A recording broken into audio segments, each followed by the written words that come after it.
Sucker alive.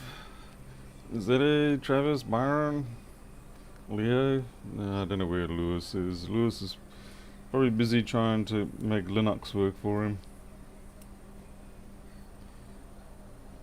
Bit of a somewhat pointless exercise in life. I'm just trying to get this machine back together so we can pack it away, send it off on Tuesday when the shop's finally open again.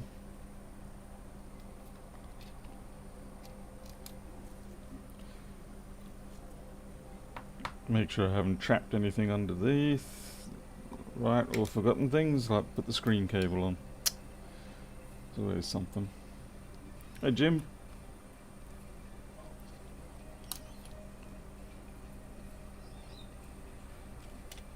Yeah, I'm not going to have a lot of success without a screen cable. Man, it seems so dark around here.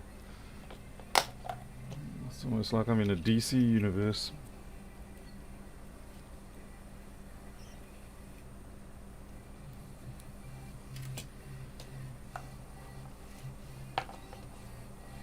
Glasses. Teresa, Alan. Yeah, he actually has changed back to Windows for his home machine, which I'm glad to see. Personally, I have tried to discourage him from using Linux.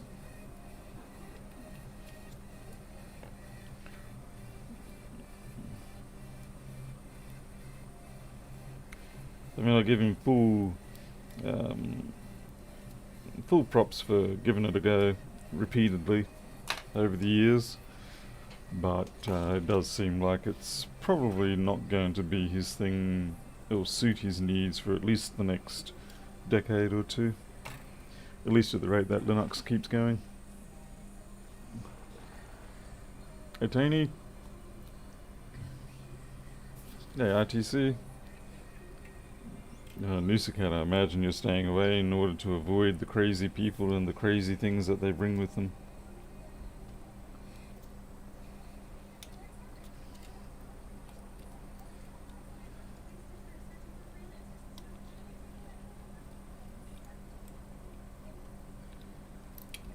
Honestly, it's like you need a dozen hands to do these things quickly.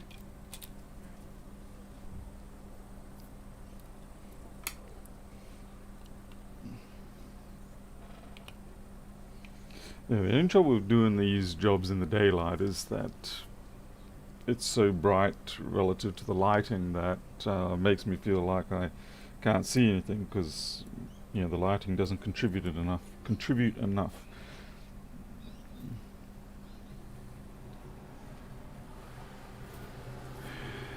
Can't handle Lewis, please bring me. Oh, he doesn't ask me for Linux help, thankfully. He knows better than to do that. Not that I'm much use anyway. And then I used to be mildly into the internals of Linux, but overall, no. Oh no, damn you. Son of it. Can we get that out? Yes. Whew. The Wi-Fi tang was stuck under there. Except these things are a major pain to put back together.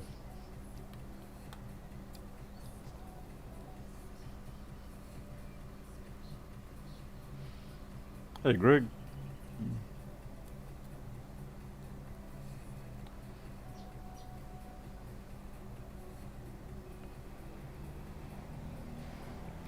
Once this is over, we can get on with the real repair that everyone wants. Scratch my nose. Honestly, it's like I'm allergic to doing streams.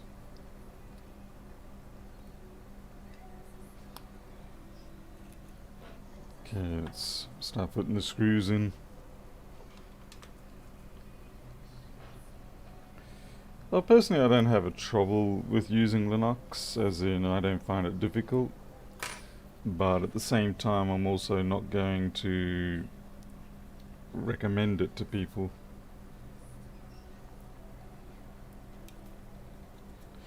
I think you have to have a certain degree of tolerance for certain issues in order to be able to use Linux.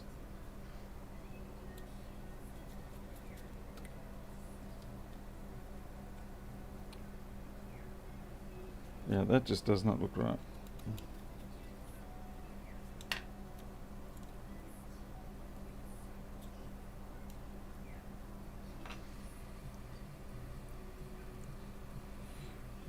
Yeah, migraines are no fun.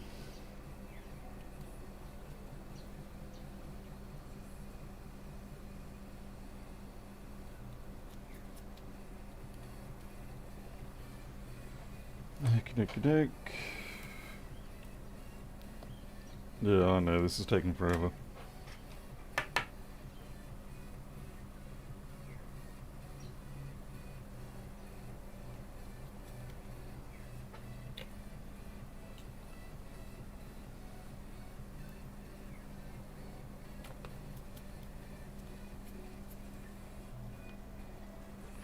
Unfortunately, it's the nature of these machines. Looks like the brightness is a little crazy on this.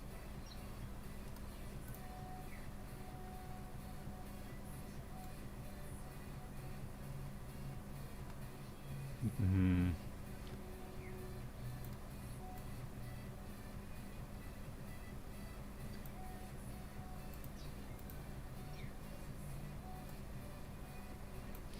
So yeah, the best compromise I can come up with.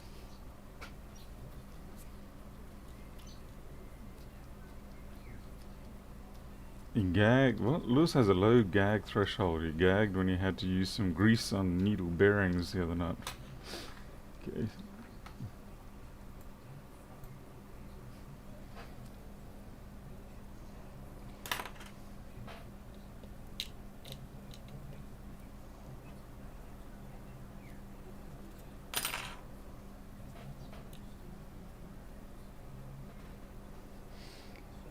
I've actually already backed the data up on this. This is the machine that the other night that came in was listed as not working, but then we found it did boot up.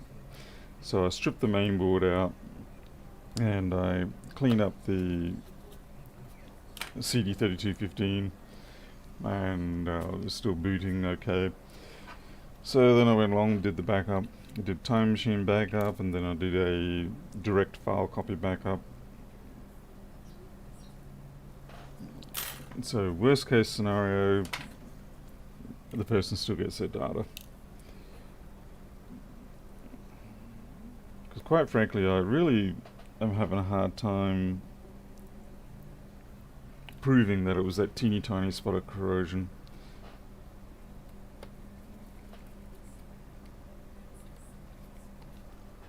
It'd be nice if it was, but historically, yeah, I've got my suspicions.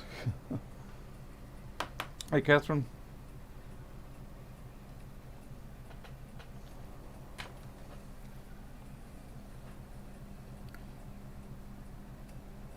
Come on, come on, come on, come on. See, now that's just dumb. Oh no, that screw went into the mesh, went through the mesh of my seat and is now underneath the mesh. Oh, crikey, what a day. Yeah, squeeze it out. Alright.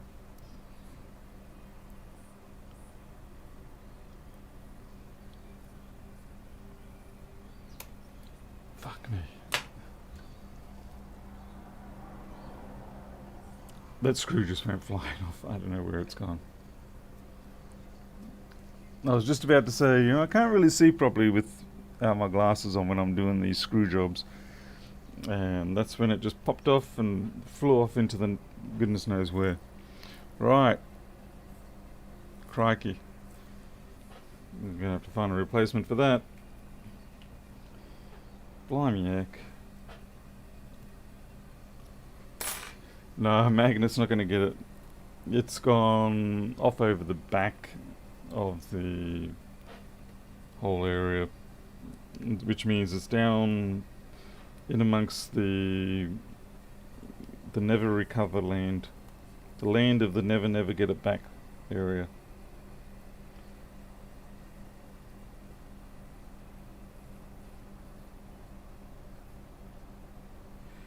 Oh, come on, man. This is what it must be like being a brand new tech at Rossmann.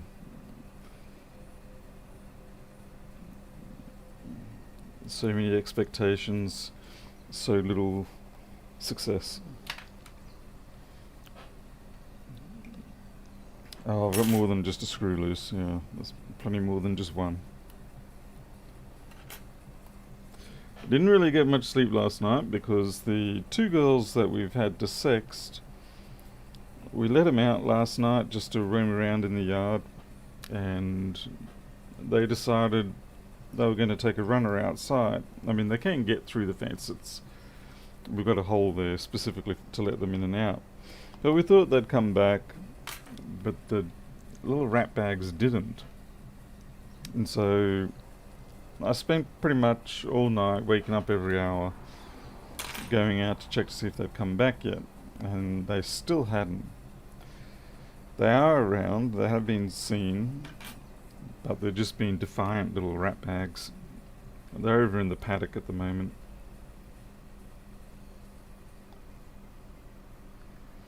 Eric, haven't done a huge amount. I mean, I am working on FlexBoard View, getting that open board data integration done. There's actually more work to do on the server side of open board data than there is on the client side. It's just a case of finding time and energy. That's the other thing, finding the energy to do it. It's easier when you're in your 20s and maybe early 30s. You seem to have an abundance of energy at that point. And then life has a tendency of chewing you down, and you find yourself sort of like having barely enough energy to do things. It's not an age thing, it's more a case of just through the course of life, you get a certain number of things that start piling up on you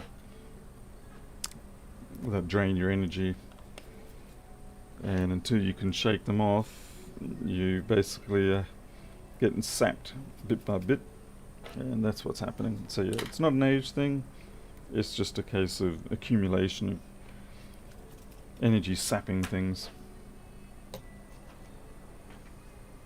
Hey, Sudi Collier.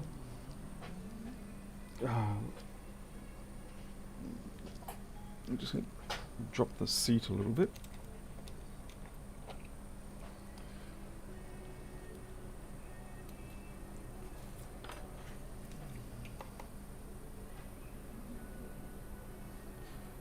Yeah, we're going to have to find a screw to replace that one that we lost.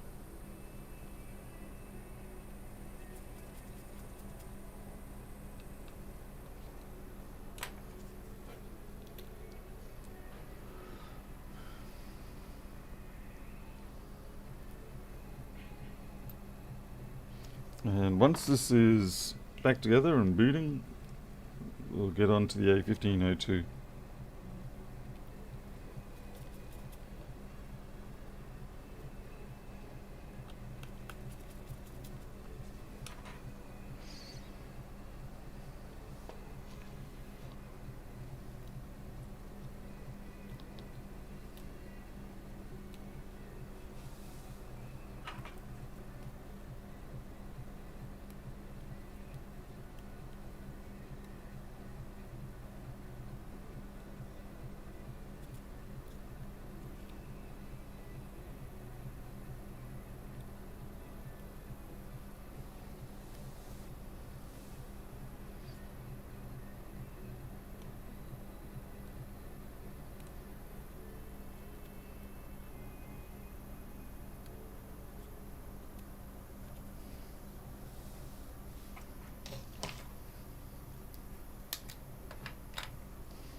Eric, the software development does pay the bills, but I mean, I do still... So it's not quite as imperative. It's more a long-term investment thing. So I'm not panicking about it, but I do need to get around to it. It's actually the bill paying things that have taken a lot of priority lately, which is the house and the cats and family, things like that. Alright, so we have to find a screw. Brilliant. That's pretty much all I got left to do, is find a screw.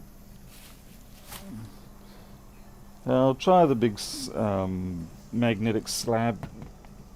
I'll run this on the carpet down below, see what it picks up, if anything. Pardon me. Going down.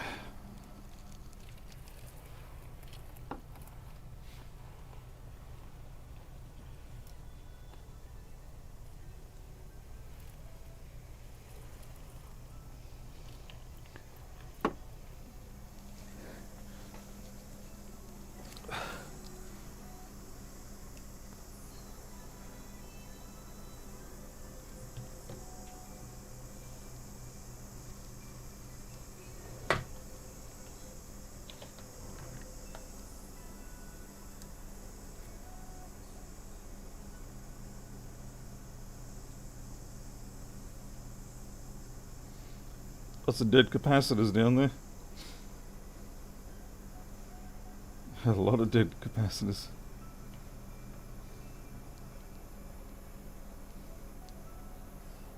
Is that it?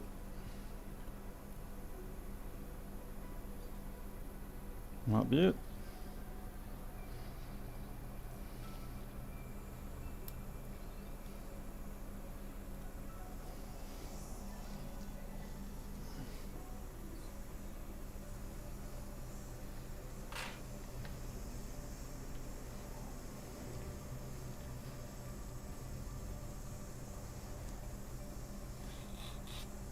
Ooh, don't like that sound.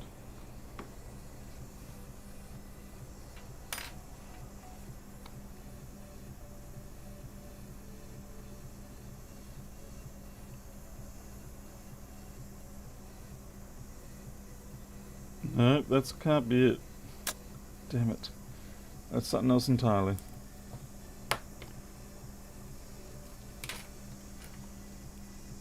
It was just a smaller version of it.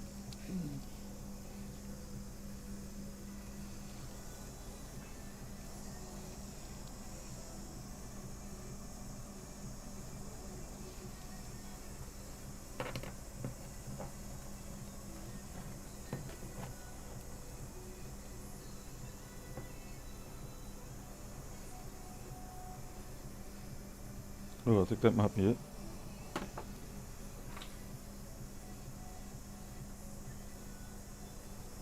Yeah, it looks more like it.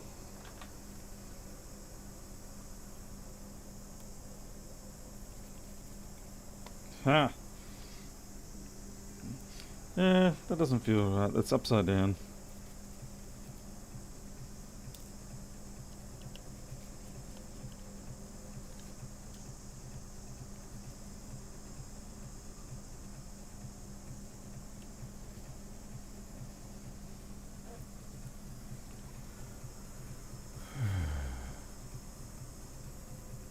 Wi-Fi, what? Audio's, no, the, everything's up and running. It's just, it's sitting in my right hand pocket instead of my left hand pocket. That's all it came down to. It's just it was the opposite signal strength issue to what I thought it was. I thought it was excessive signal causing the AGC to lose its mind, but turns out that it was the opposite. It was insufficient signal because of my fatness and bone. Hey Annie 555, good to see you clocking in.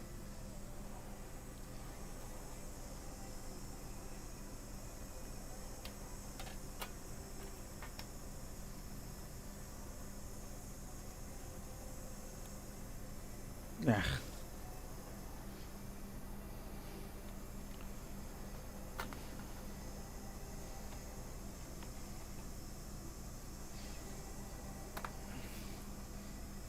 Now, it's at this point, once we get it all up and running again, that we will find that it doesn't boot anymore. Because that's just the way it goes. Ugh. some reason it doesn't want to slide on.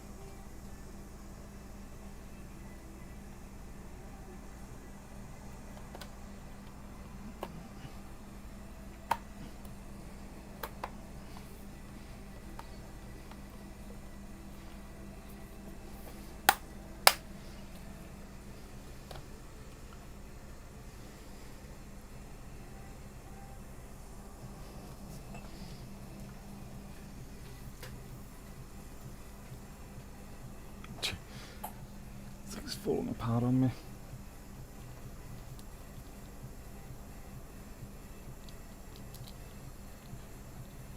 We would have to use some hot glue on this. It's probably not booting anymore. Didn't respond to me pressing the on-off button.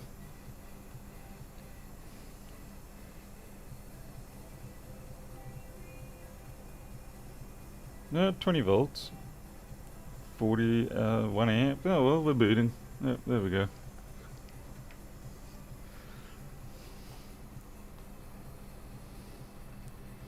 I wonder if the on-off button is actually at fault. We'll find out.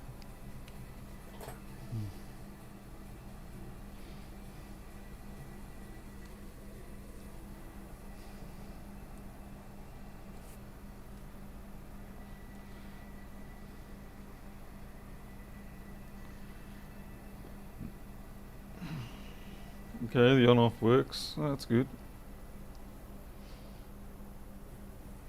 It doesn't look like it. Is it charging? No. I don't think it's charging because I think it's at 100%.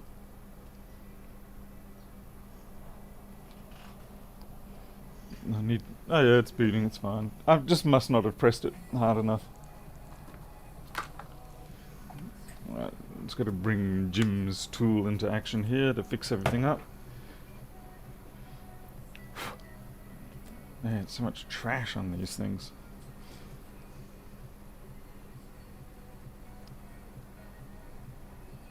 Ah, that's good. Yeah, it's at 100% battery. That's why it's not charging. Alright. Ah, no. Forgot to put that on. What a pain.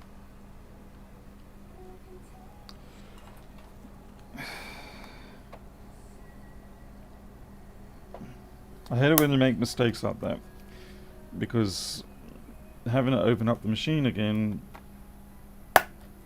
you worry you can make another mistake. You start getting into this mistakes creating scenarios to make more mistakes scenario. I mean, it's not a big thing, it's just, it's just a cover for the battery connectors, but it needs to go back on. So there we are, that's back on.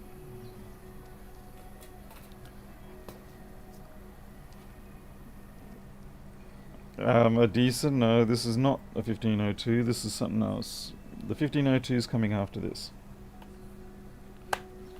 Which is why in the title I say finishing the 398 and then doing the other one.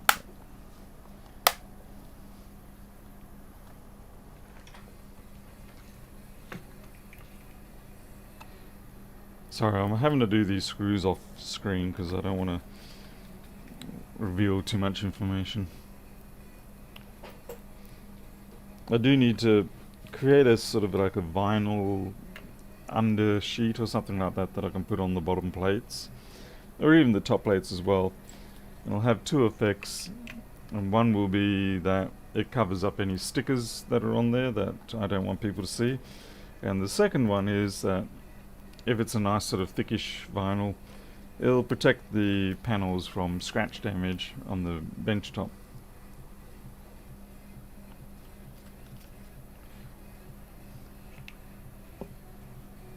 Is that everything? That's everything. Yep, it's all good and working. That's great. And like I said, the data's backed up. So that is a full win for now. I say for now because it does still need to go through extensive testing.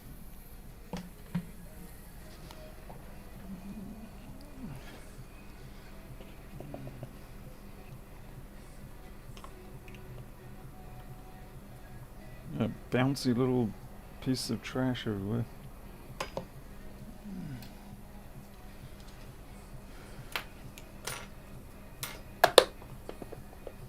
Hey Gary Manning, how's it going? Let's see, ever seen horizontal scroll lines top and bottom on an A1502 before? Only happens on cold boot. So it doesn't happen externally, only internally. Like it'll only ever show up on the built-in display. Could be a bad display. That's unusual, yeah. Bad displays usually don't give you horizontal lines, typically vertical ones. But in saying that, I had a 1708 last month, and it had pin lines going horizontally and also one going vertically, so it could be a bad screen. The easiest thing you could do is just try to swap the cable, the data cable between the screen and the motherboard, because they're easy enough to do on the 1502s anyway, so it's a fairly low risk test. Hey Karen Tippett, Jan Roberts here too. Okay, the reason why I want the hot glue is so that I can stick this back together.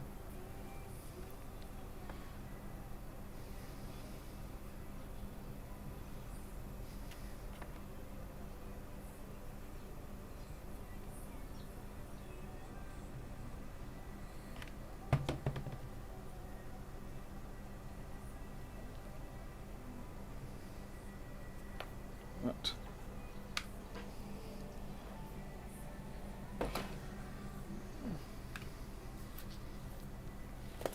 Hey Catherine, I will be nice and quiet, very nice and quiet.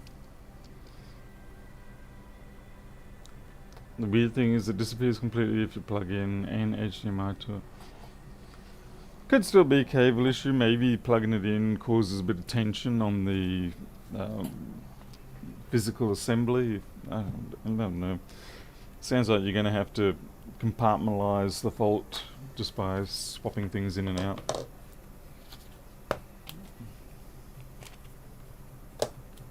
It could be a RAM issue, yeah, but usually RAM issues manifest more as blocks of discoloration or strange colors rather than pinstripes. Alright, what have we got here? We've got a 1502, doesn't seem to be taking charge, might have liquid damage. Right. Our kind of ball game. Let's get that brightness back up. I've got a slab of natural wood that I should really put down. I had it quite a while ago, but I just don't ever get around to cutting it to size, because these white tops, it's too much of a contrast between the white and the general blackness of a lot of the stuff we work on, so you either blow out the white features or you have the dark too dark.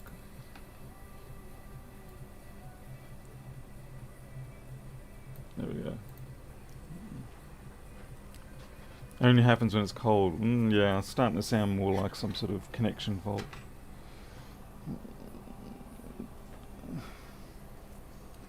Alright.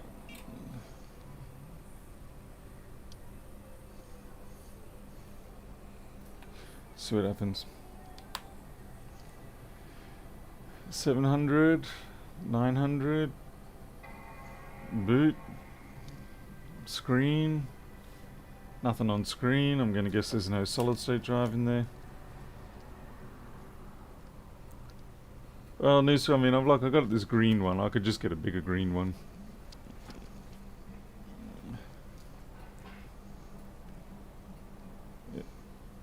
Now, I'd like to think this is just a MagSafe issue, but I have a feeling it's not going to be.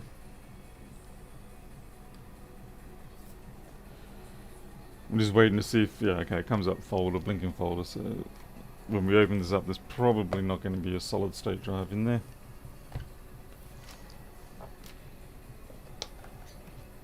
Guess we'll find out.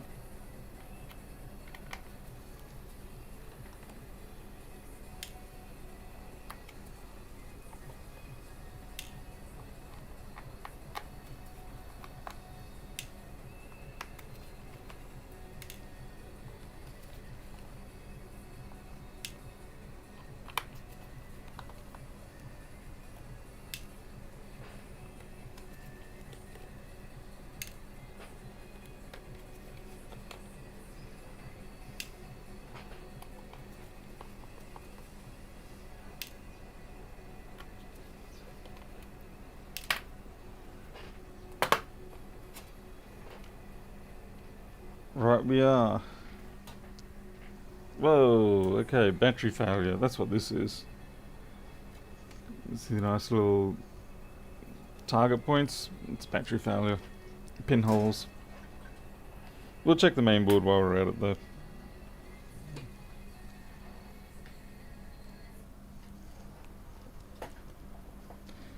Yeah, that's got to come out, no matter what. Looks like it's actually a new battery. That's sitting... Okay. Just seemed like it was sitting a bit funny. What would be ideal is if I could get this camera to zoom in just on a more restricted area, but I don't have that zoom facility. The only way I can get it to use up the large areas to bring the camera down, but if I do that it runs into the microscope, so can't do that.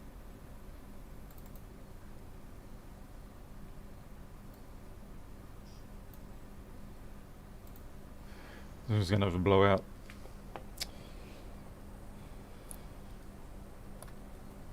There is certainly some sort of corrosion going on here. I can see on the board residues. Now whether it's actually... the no charge will most definitely be the battery. I mean, there may be something on the ISL, but I doubt it.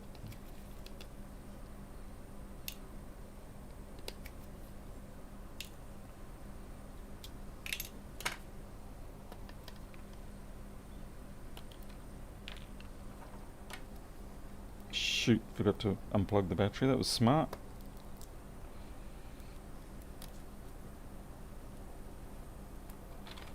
Mistakes were made.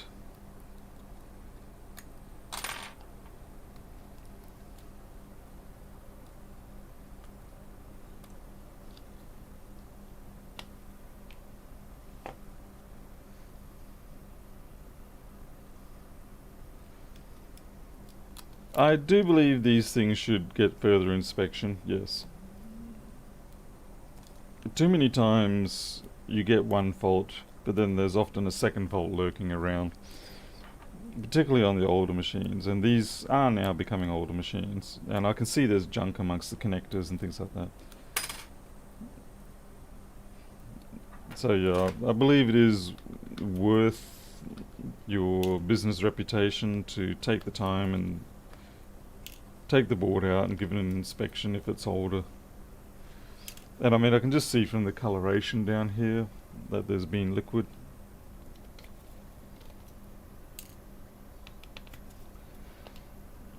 So it's in my own best interest to do it,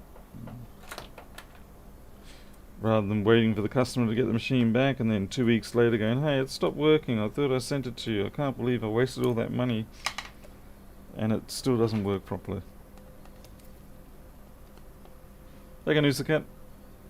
I'll see you next time.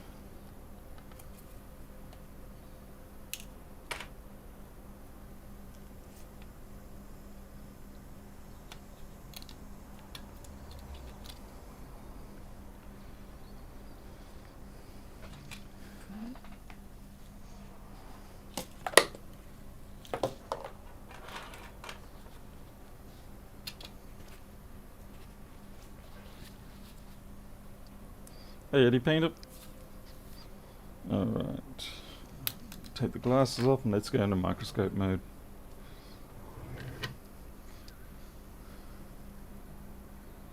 So have a look at the area. Yeah, so look at this. See? It's had some sort of junk. So at the very least it needs an ultrasonic.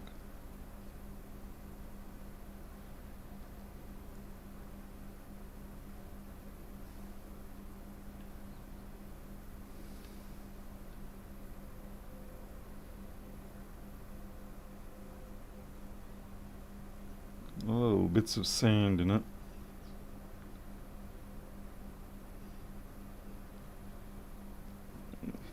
It's kind of funny that there is always those bits of sand-like substance in here.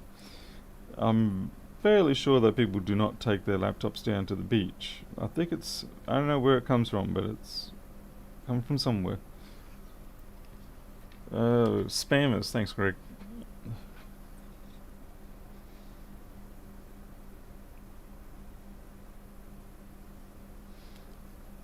It looks maybe like it did get wet at some point and perhaps someone cleaned it off.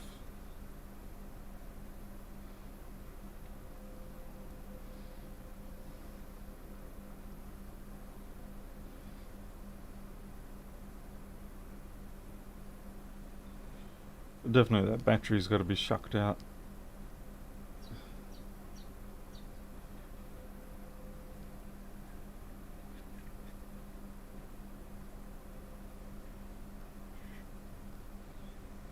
$35, $36. Well, I think this just needs to have an ultrasonic, and I'll feel happier about it. Oh, what's that one? Oops.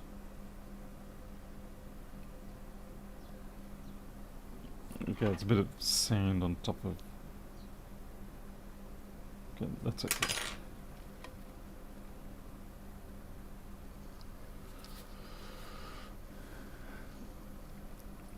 Maybe it's spare silicon for, if it needs a fix or something like that, in the form of sand. So when something gets really hot, it'll melt the sand, turn it into silicon, extract it, and build a new spare chip.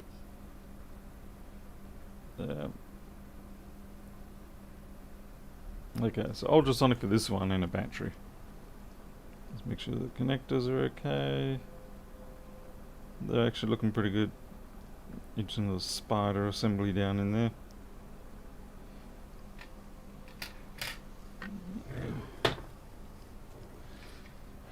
Alright, let's get our battery shucker.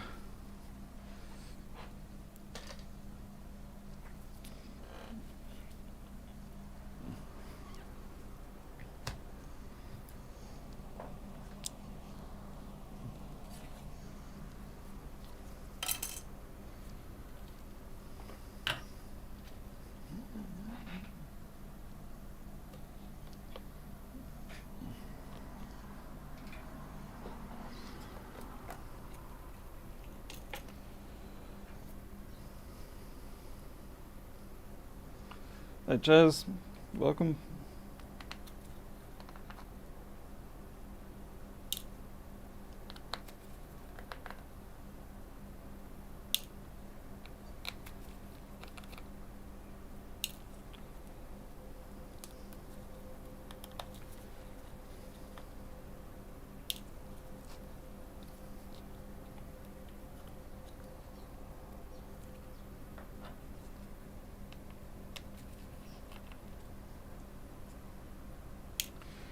You can probably get the batteries out without having to take the speakers out, but it's certainly much easier if you don't.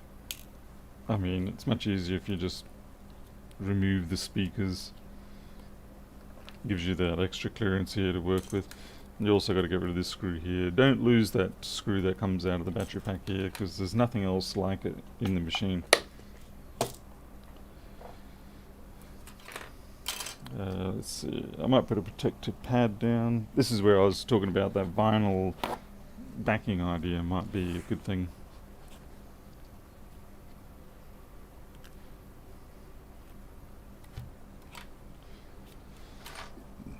Stick a tiny bit of alcohol on that.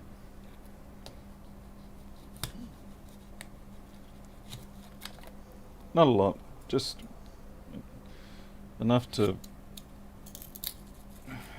cut through the first layer.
Hey James Emmy.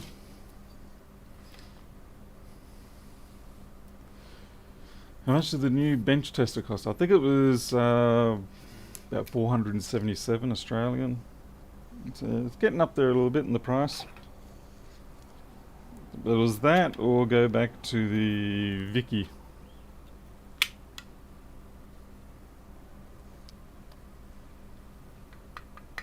Adisa, yeah, that's why I don't use a lot of solvent. It's basically the only alcohol, the IPA I put on there. It's just enough to give a very slight wetness on the front edge to just give it a chance on that first dig in. But beyond that, nothing. Okay, these ones are, yeah, they're bonded in. Yep.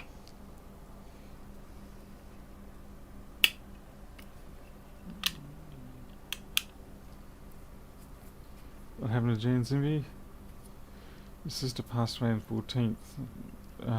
Pancreas cancer. Really sorry to hear that. I mean, it doesn't really matter how it happens. It's never good, no matter what. Always harsh, especially this time of the year. Mind you, any time of the year is bad. Okay, that's not coming off like I want because the blade's blunt.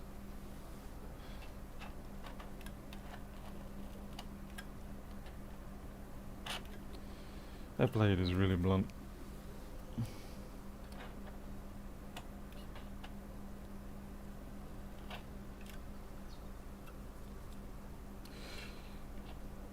Normally I can just glide right through this stuff. Comes straight off the chassis.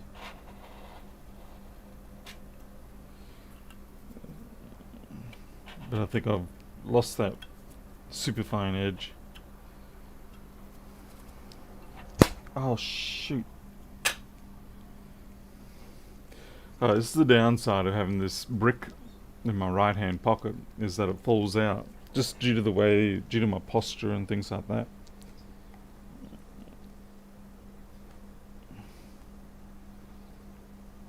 Gonna have to find a new and exciting way to hold this.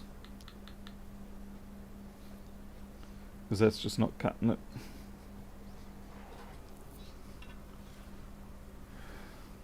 Hey Mr. Bullion.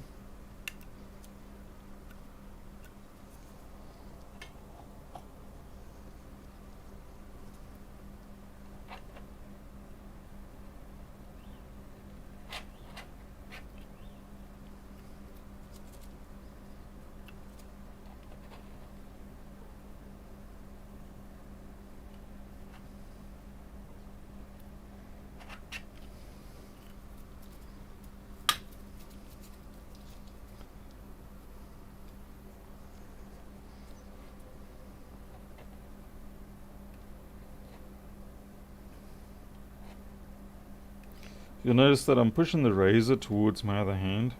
That's so that if I slip, it gives a very dramatic effect for YouTube.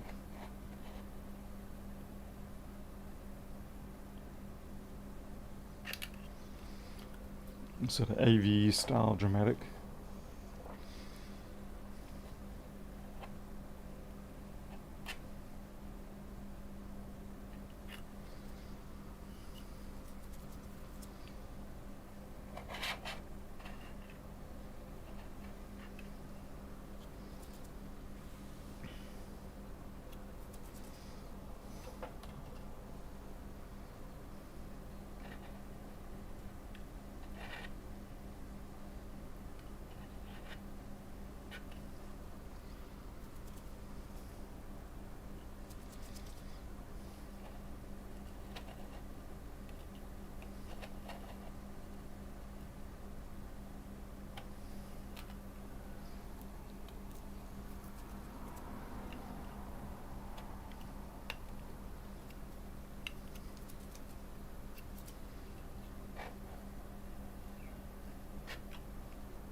It's taken longer to get the adhesive off than it is to have gotten the battery out in the first place.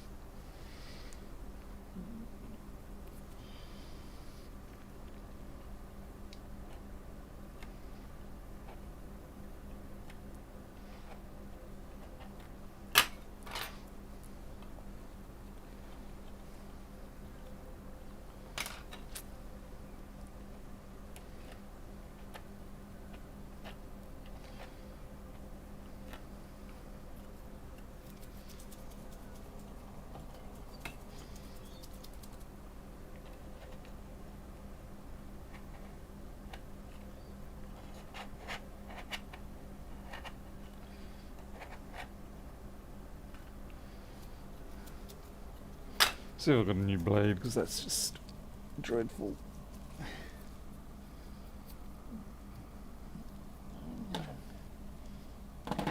Yeah, I know. Bad workman blames his tools, but I know I can do a better job. And I know that blade is getting chipped and blunt.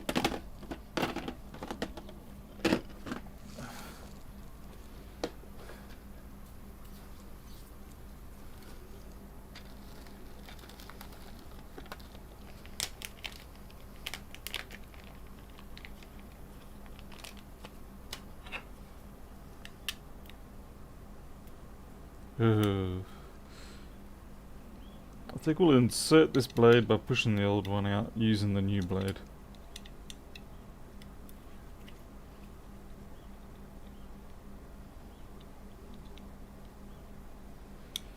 I've seen horrific accidents with this stuff.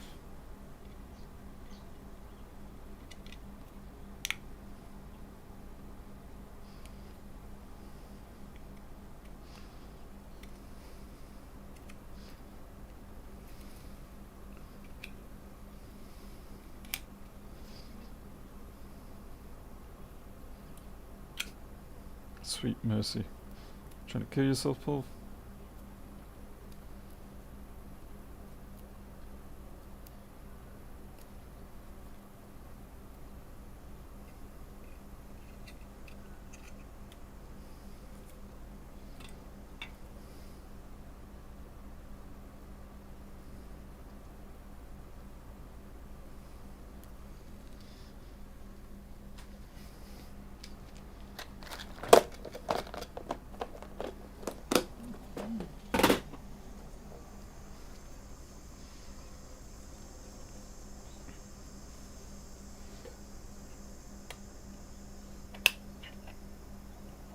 Yeah, see, that's much better. See, that's how it should be. Just nice, smooth glide and remove.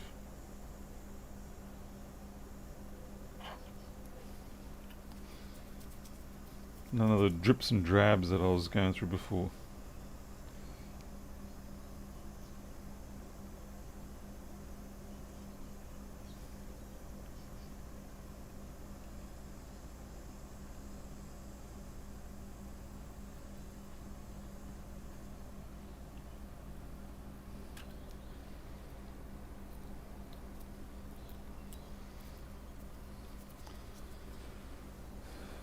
Well, after I've done this, I've got a couple of other machines behind me. They don't have job numbers or anything like that because they are actually donors. So I'll have a look at them, see what they need, if they are revivable or whether they're just going to be donors.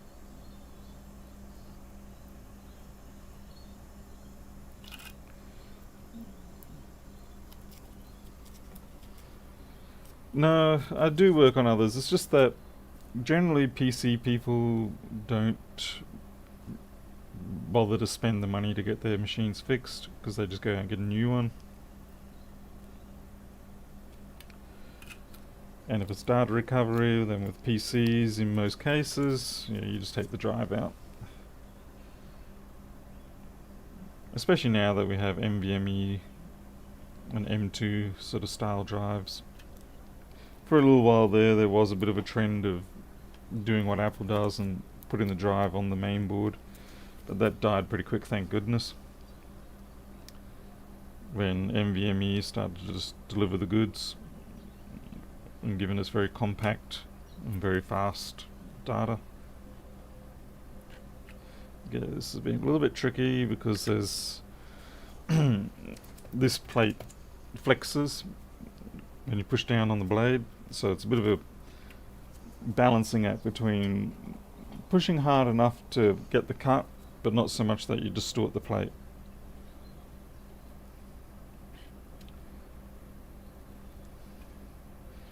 And I'm kind of losing that battle big time.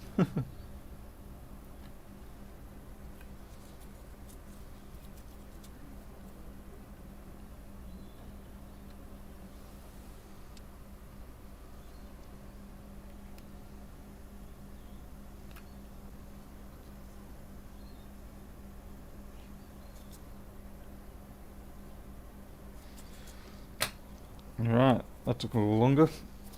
Okay, what battery pack's that one? This is a 1493 pack. Let's see if I've got one of those. 1493.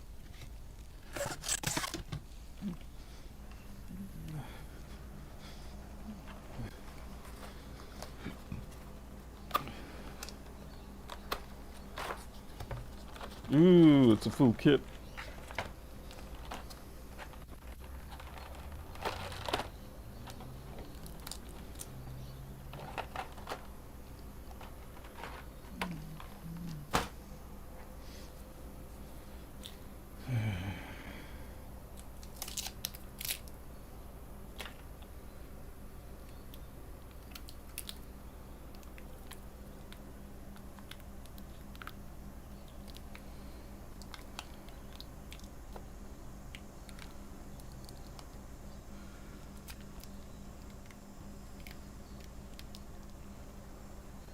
So it's a bit of a panic putting these down.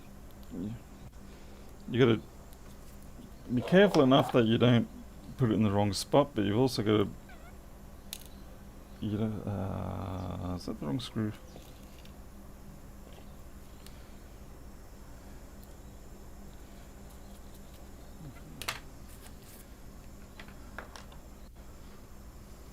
Is there any way to scope the components in a new set and then swap parts to see what? I'm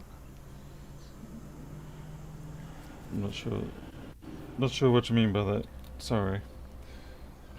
Darren's Lab, yes, I get them domestically here in Australia. I have managed to find a supplier that's sufficiently reputable. There's the occasional dud now and then, but it's still overall sufficiently good.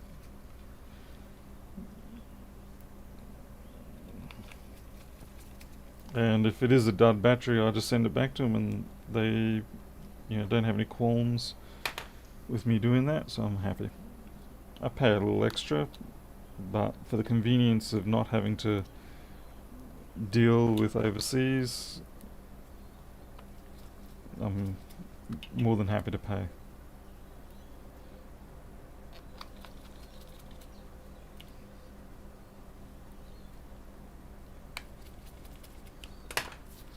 Hey, meme.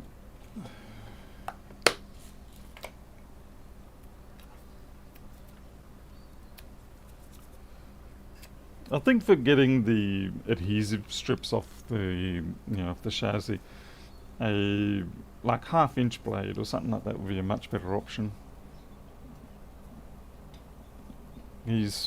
What are these? Is that 40, 45mm blades? They're just too wide. So I might order myself a hobby knife. I'll probably have one in this office somewhere, but it's going to be quicker for me to order something than it is for me to try and find it. Acetone I avoid like the plague. I had a fun experience with acetone on a customer's piece of equipment once, and I don't ever want to have to do that again. So, if other people want to use acetone, that's fantastic, but me, it's a banned substance around here. Too easy to have an accident, for me anyway.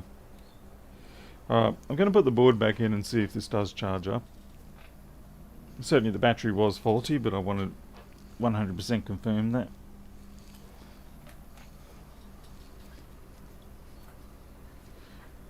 CCP are making it harder and harder for Australia to buy parts and other stuff. But well, we can't buy it.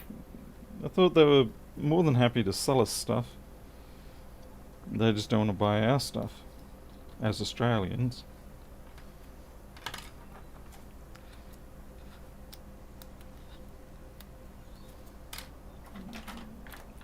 And if we start getting tariffs, there'll be our own domestic politics causing that.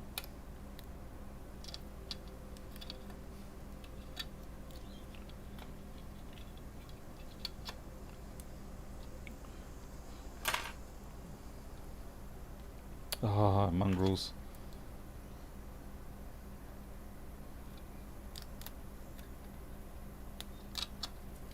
Okay, that's better.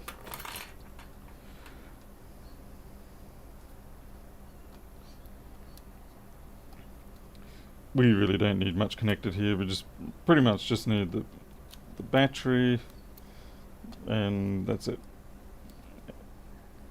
And DC inboard.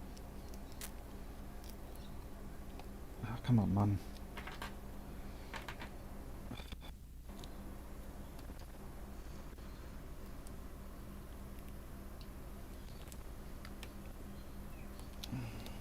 Yeah, that's what I'm thinking, Darren. They're more than happy to take your money.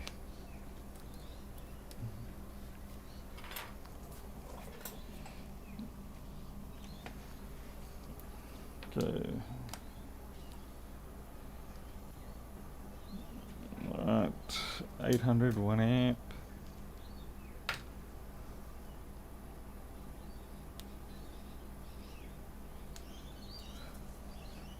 2 amps, 3 amps. Okay, so this is charging, under normal use it won't be getting up to that sort of level. So 3.5 amp, that's a full charge rate. Yeah. So that's good.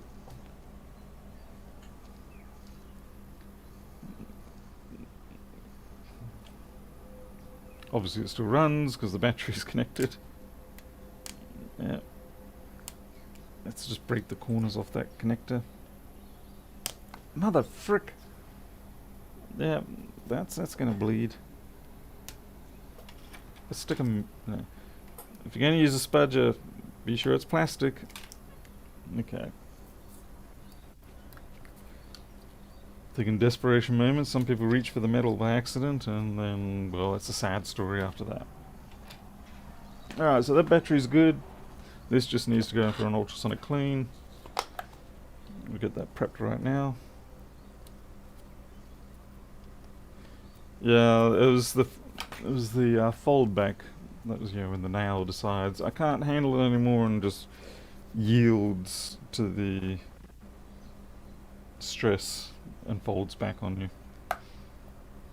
And you're heading for it, but you just keep pushing. You're like, the nail will cope. The nail's got strength.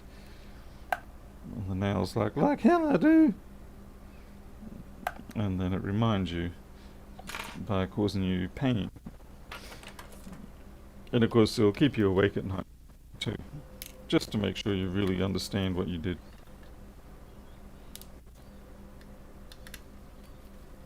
Use metal straight screwdriver.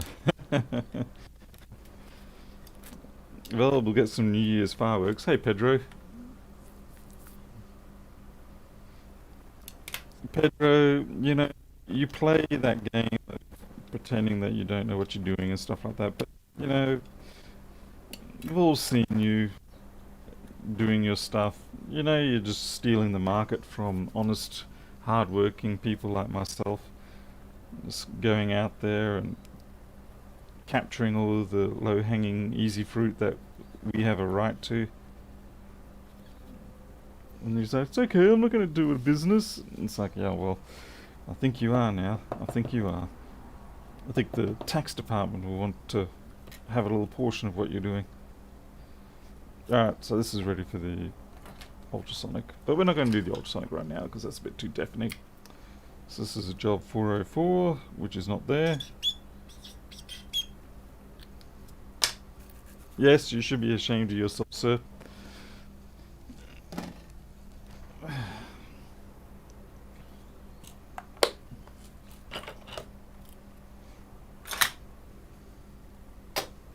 Think of the hundreds of hard-working tech repairers that you're stealing the food out of their mouths from.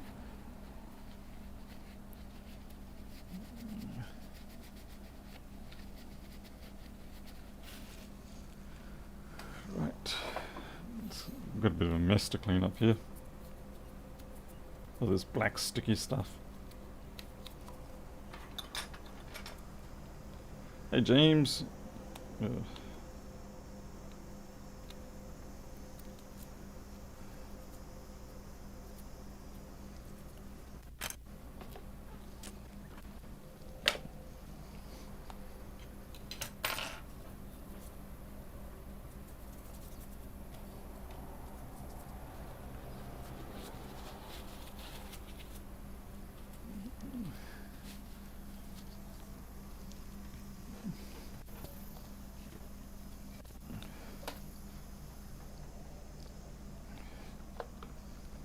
putting everything together, and then I can stick it back in the shelf so that I don't have it scattered across the floor of this place, which is something I do a bit too often.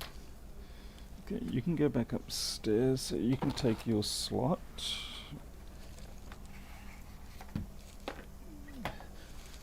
Oh, rightio. Hey Corey, alright, I gotta work out what to do here, so let's see, what's the first, oh crikey, that's a few. Right, 1, 2, 3 machines there, and another 3 machines there.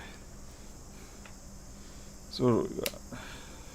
None of these, the 1466 have screens, so we've got a 3437, we've got a 165, we've got a piece of junk. Okay. This is the 2012 1466, I think. Basically, these will have a tendency of just dying on you. At least I'm pretty sure of it. But the deck might be useful. The trackpad certainly, perhaps. Oh wait, the trackpad I think changes on these ones. I'm going to strip them down. Get my 1466 box. May as well take the 1278 box too, because I can see that I've got a few here.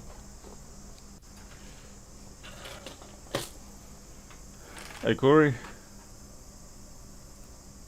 Let's see what's Jim linked me to. Thumb scrapers. Okay, interesting. The ones I'm looking for, Jim, let's see. I think 1/2 inch hob be nice. Let's see if I can find it.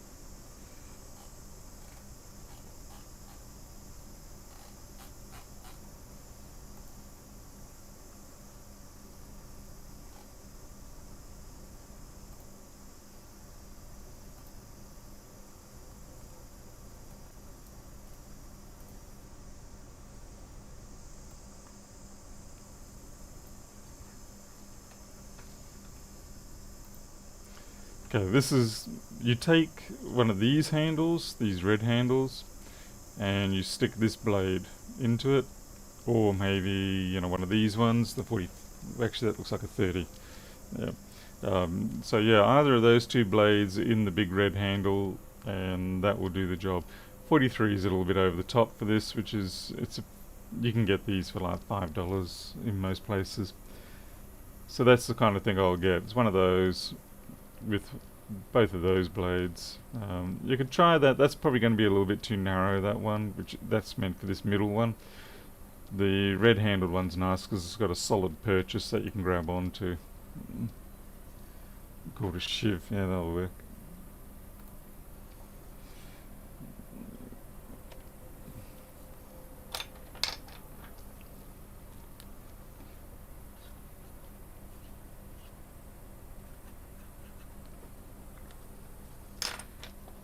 I'm just marking that solid state drive straight away, because otherwise I'll take it out and I'll forget who it belongs to, and I'll panic and I'll back it up, see whose data it is, and get confused, not know what's going on, things like that.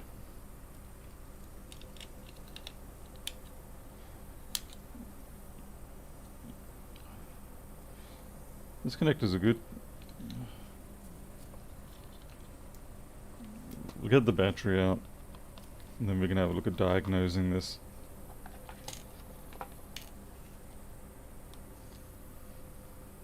Hey gadgets.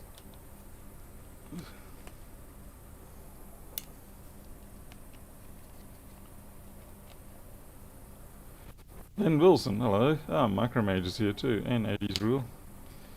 Solder up an analog comparator and MOSFET circuit for the car just to get the power to the dash cam. What? Well, because you're too lazy to run a wire. So basically you had to choose your work, your pain point, and you went for the other one.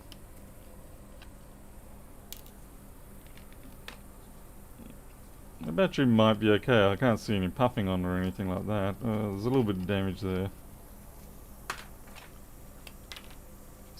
CTPC 404.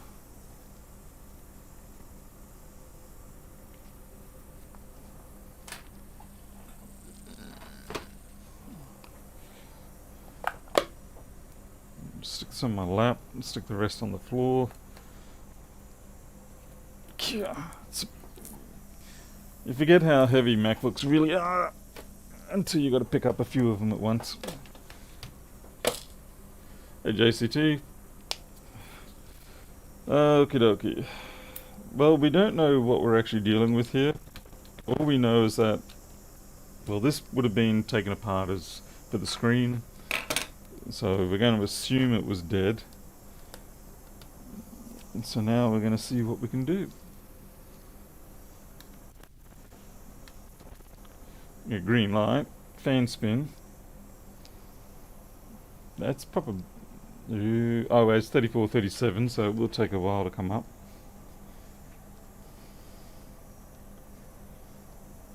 And this time it should hopefully go. That looks almost proper normal to me. So if it has got a fault, I'm not sure what it is yet. Alright, strip the board out, and then when we strip the board out we can stick it in another chassis and see if we can spot anything. We'll visually check the board as well, but see if there's any classic sort of corrosion points on it.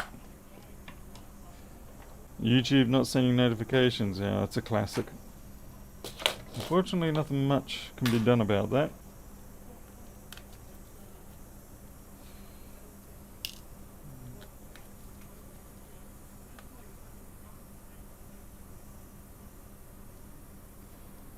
Okay, Ben, yeah, that's a convenient way of doing it.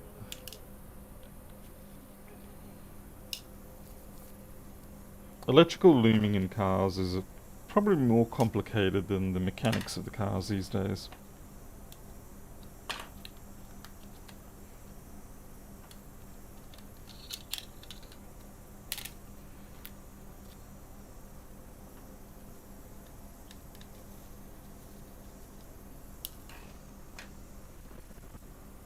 Hey, organ grinder working on a 1502 with a 12 volt PP bus.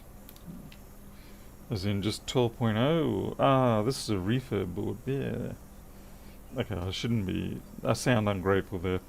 It wasn't me being ungrateful, it's more just a case of me looking at it and going, well, this is going to be fun.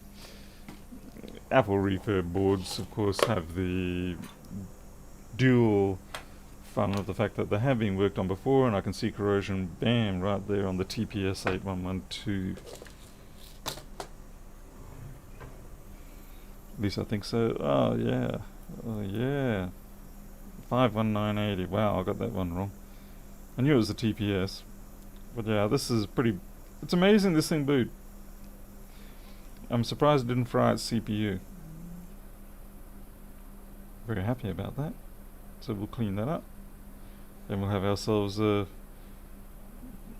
3437. It's getting to the point now where I've got enough repaired boards that it's probably going to be easier for me to just swap boards and change the serial numbers than it is to repair them. I know that a lot of businesses actually run like that. Looks like the board's got a bug on it. This sticker here is what tells you that it's an Apple refurb in most cases.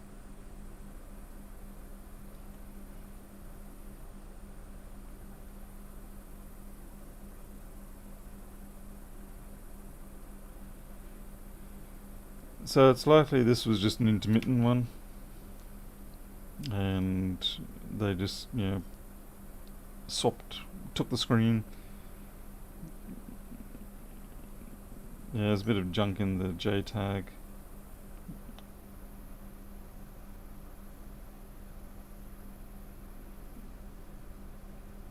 Bit of junk in there.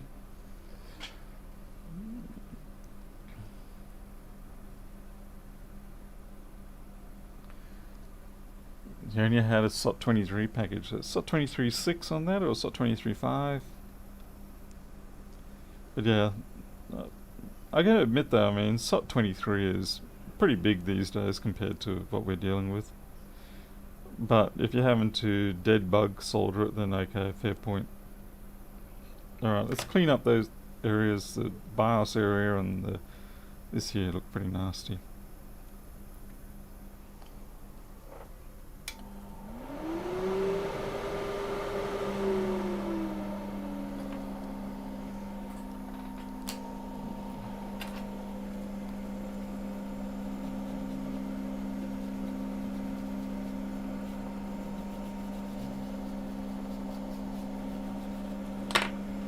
So what is this?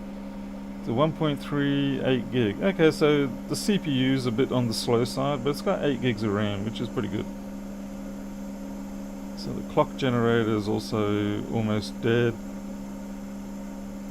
And also that's 3v3 RTC, which is very important. If you lose that 3v3 RTC, then it's rather hellish because it messes up a whole lot of signal lines over here.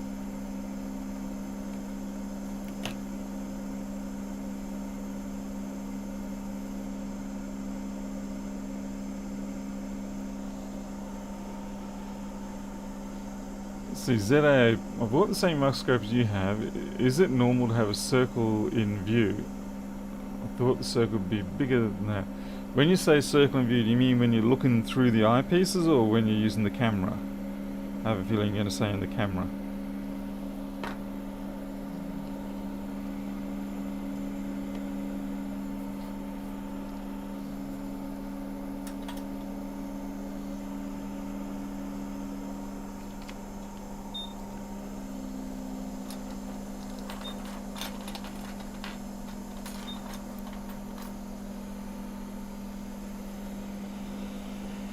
Because if you see it when it's on your camera capture, that means you need to actually have a reducer.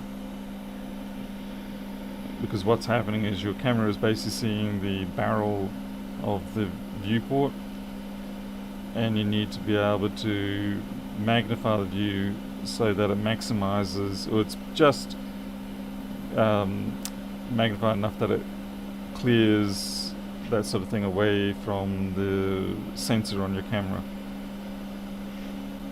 That's where this combination that I've got is really nice.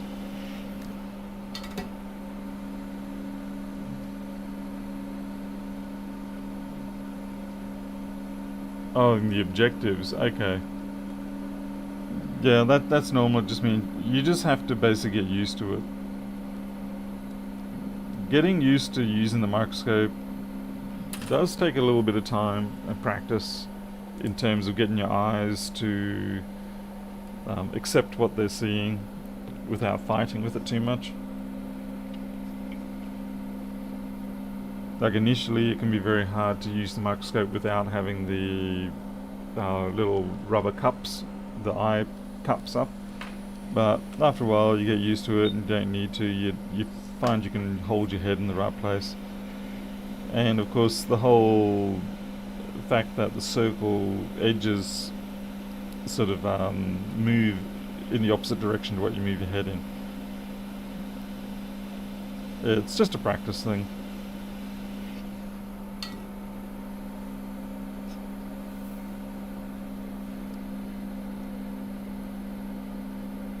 Oh shoot, did it come from there? It came from there.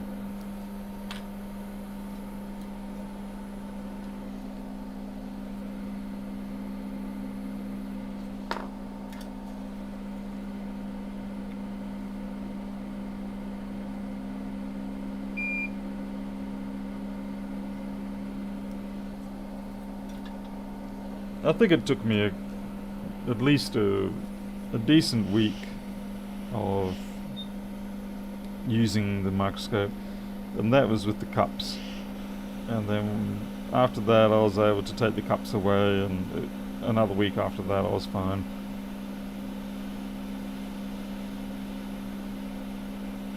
But yeah, working out the whole eye spacing distances and things like that, it's a pain. You got a 0.5 Barlow, 0.7, yeah, 0.5 is good if you're working on big stuff like normal pin through type boards.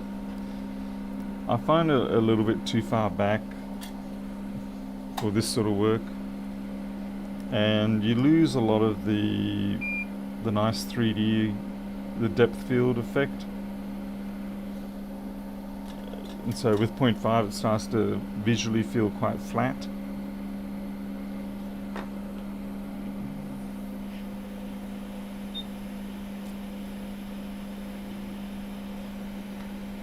Some people like 0.5. For me, I'm not a fan of it. I do have it, but I'm not a fan.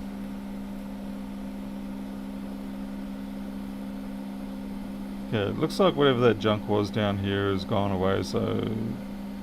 That cap, you okay, buddy? You okay? Yeah, I think that cap's gonna be okay. This is gonna be another ultrasonic job and it should be good.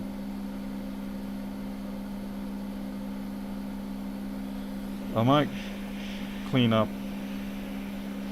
these pins here. Hey, Robbie from British Columbia.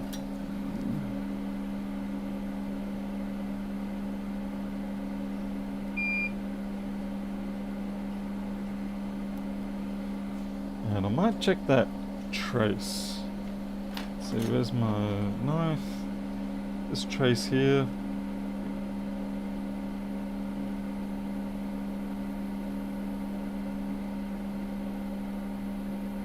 Okay, that seems fine. Might as well check this one. I'm not scratching back a lot. Just seeing whether there's any sort of encroachment of corrosion into the covered area of the trace.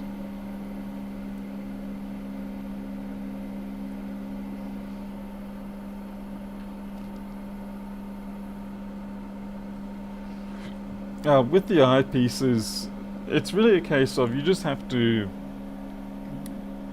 focus one eye to the board wherever you want, and then adjust the other eye with the eyepiece so that they match up. It's really that simple. And where you actually have the eyepiece adjustment is pretty much arbitrary. Usually I try to set the first one into about middle of the adjusting range.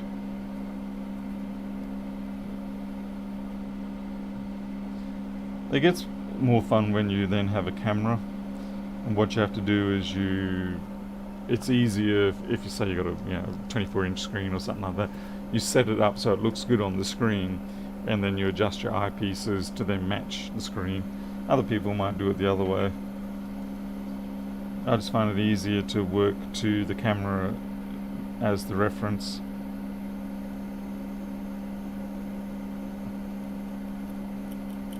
Okay, there's a bit of eating away there, but this is just a test pad, so it doesn't matter. I think this one's basically just going to go into the ultrasonic as well.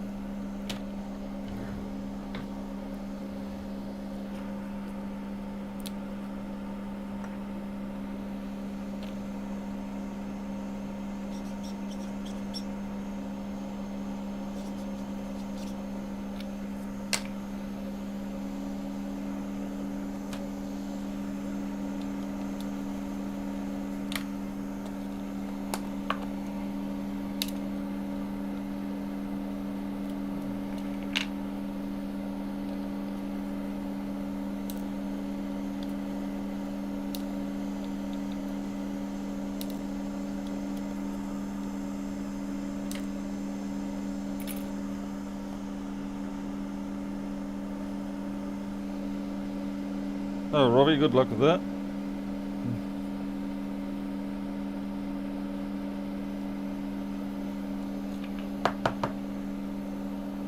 Ah, yuck. Got flux on my hand. Ew. Okay, it's 2 boards for the clean. Let's get our next one. So that's not actually... These aren't repair jobs. This is a case of a whole bunch of parts, and I'm trying to see what's viable, what's not, and just using them for parts. Okay, what's our next one? Okay, we've got a 165 here. This could be interesting. Okay, we don't have a cross flex, so we'll get one of those that I had like 10 seconds ago.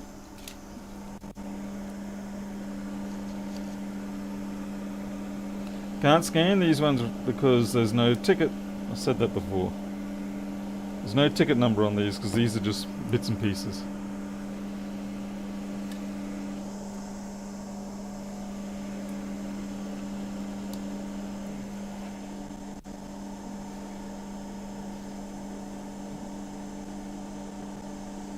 There's another one that seems like it's just working.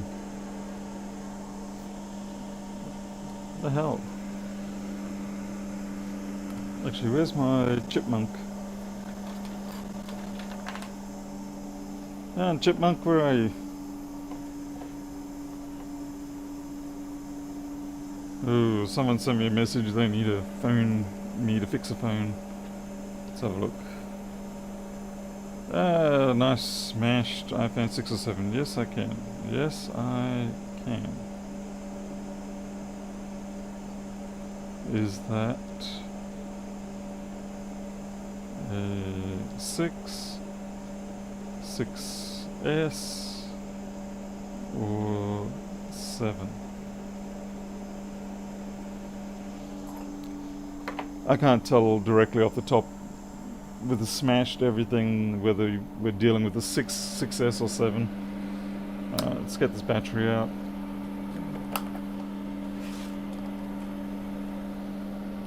So what's going to be your first victim? A 2879. I don't think I think I've only ever worked on one of those once.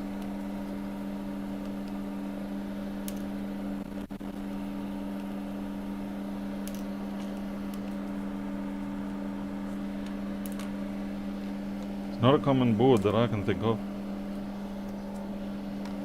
Okay, this is 404 parts.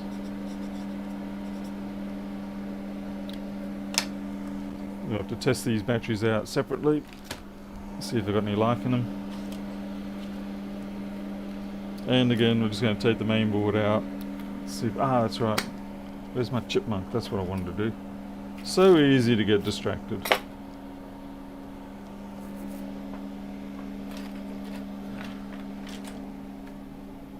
Yeah, the chipmunk's been hanging around for so long, and now I can't find it. Let's see, iPhone 6S. Okay, 120 for those. I know some people are going to be like gasping right now, like, what? 120? Hey, what board's this I got here?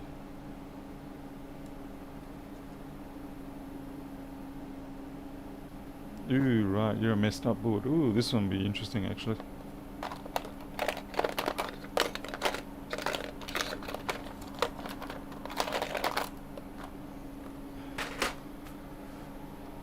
Okay, when's a good time to drop off? Now is fine. Now is fine. We'll take about and oops, hour. I'm guessing an hour because it's going to take me that long to find my chipmunk. Hey, mate. Hey, John. Long time, is it? It's only an hour and a half so far. Still early. But I am going to start raging if I can't find my precious chipmunk. Yes. No dogs. Just hit the screen door.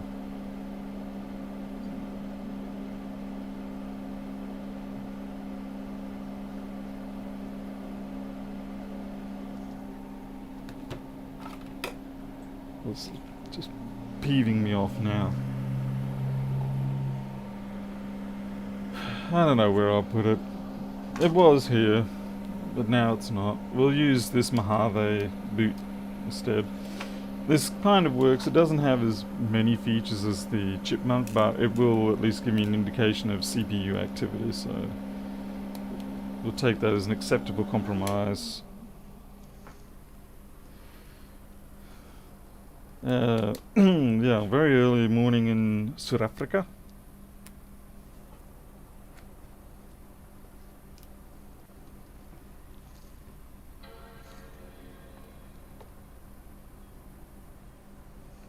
No, I just heard a bong. I just, so it must be alright. I'm pretty sure I can see. Blue is such a terrible LED color for indication. Blind me. Yeah, I can see it blinking, so it seems to be fine. This one definitely is not fine. We've got corrosion around the clock and the BIOS, so that's definitely going to be a workout.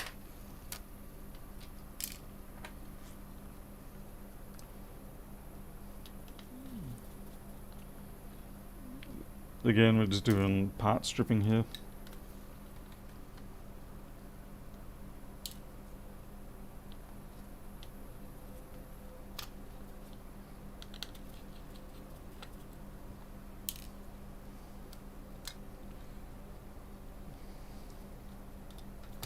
Oh, I hate it when that happens. When you go to start undoing something and your tip slips and then just smashes into the wrong area. And you think, crikey, you're going to get in trouble for that damage. Fortunately, to date, I've never really knocked off anything. But it does remind me every time that I need to slow down, but of course that doesn't last for long. Yeah, it's crazy that all those microphone issues are simply because of the fact that it was on the wrong side of my hip. I mean, that's just ludicrous. Yeah, tip slips taken off caps, that's the stuff.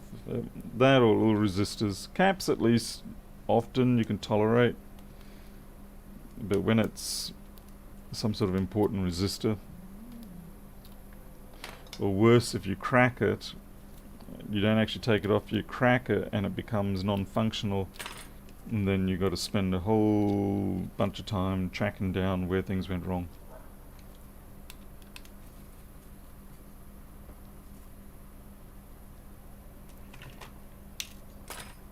Yeah, Arnold, that's right. It was just, I had it in my left hip, I would get a whole bunch of trouble. If I put it in my right pocket, everything works fine.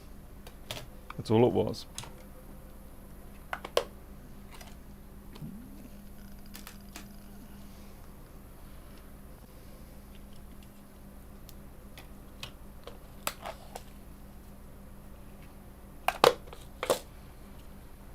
Alrighty. Let's have a look over this board and see what we're dealing with. If we got anything at all, in fact. This may well just be a perfectly good machine. It could be a case of someone bought a bunch of them. Only really wanted them for the screens, because you know the screens give you $400 a screen. And the chassis board itself really wasn't of any interest. Like if you pick up a bunch of these for say $100 a piece and then you use it for the screen, then you're already well ahead. Mind you, then the question is, why would you strip these if they're already working? Questions? Yeah. And what have we got? We've got a 1.8 gig. This is a top end type board. 1.8, 1 gigahertz, 8 gigabytes of memory, and it's a 165. That's about the only downside of it.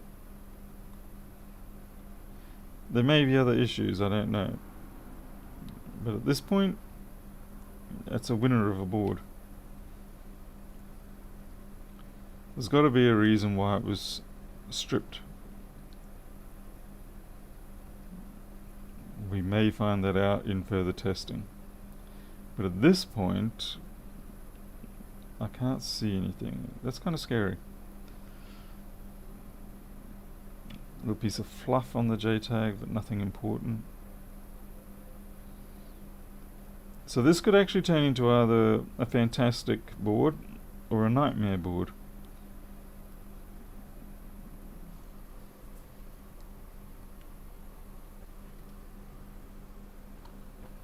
She said that the audio broke up. Such is life. It could be getting flat because I didn't charge this one. And also, it's sitting in my pocket in a funny way. Because I can't... I need to find a better way of securing it. Yeah, Jim, too good to be true. That's pretty much the way to summarize it.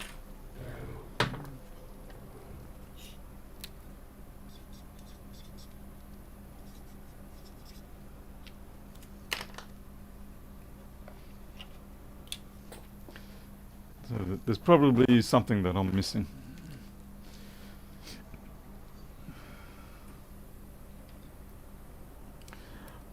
Even when I had it wired, it was still a wireless link between the headset and the receiver.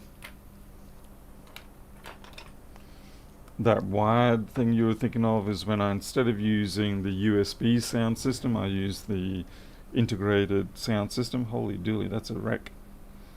This is a 3437. I think, yeah, 3437. And BIOS and clock are completely destroyed. Let's have a look, see if anything else is.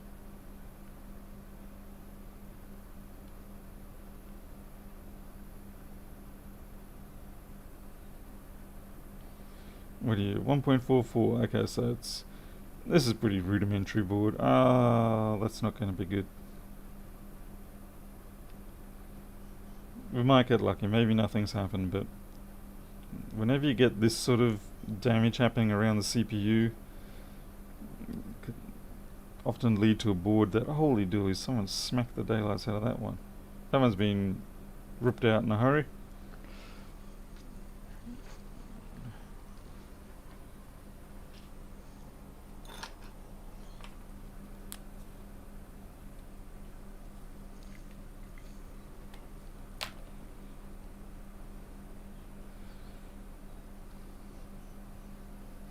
Oh, guess we'll clean up this area. I might actually put down my fiberglass mat.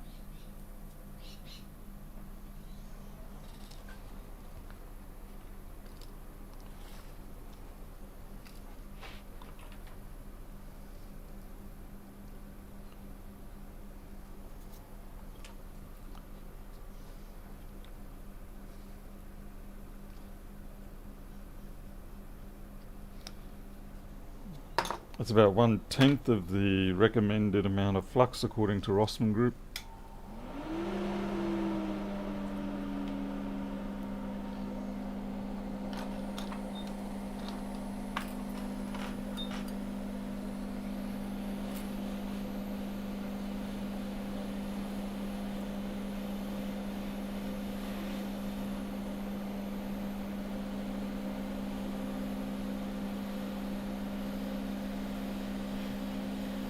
The BIOS chip itself looks alright, but all of this stuff just needs to go. The worst thing is it's really crusty.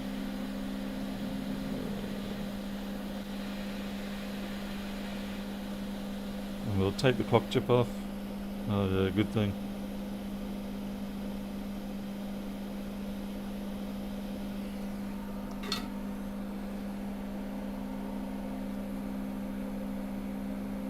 That was nasty. I used some fake aim tech last night. Where did you get the... What was that? Just like Vaseline out of the tub?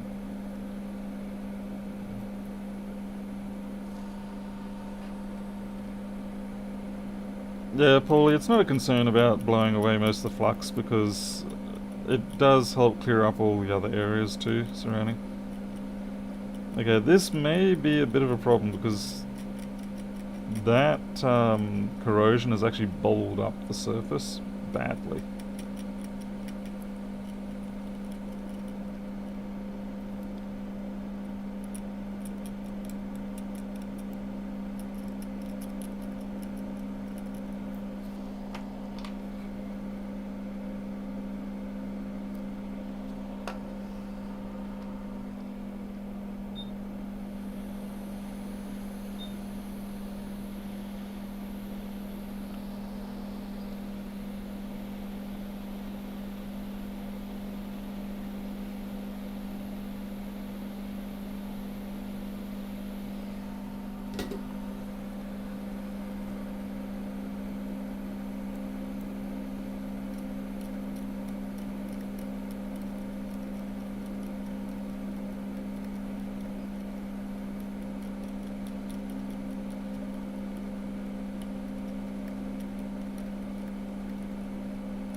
Yeah, we basically lost that entire copper floodplain that was there. It is no more. It looks pretty cool though.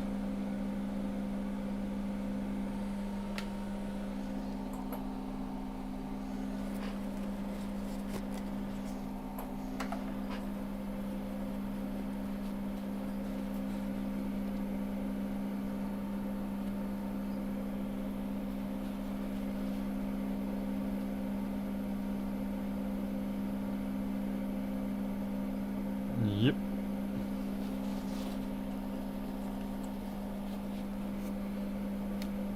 I'm not sure I would use this board with the customer. I think in this particular scenario, I would say that damage, while repairable, given that it's a 3437 and it's not even a high-end 3437, this board really would be more a last, worst case scenario or last ditch desperate attempt type replacement. I mean, we'll see, but yeah, this sort of level of corrosion, I always worry about having latent effects that I've missed.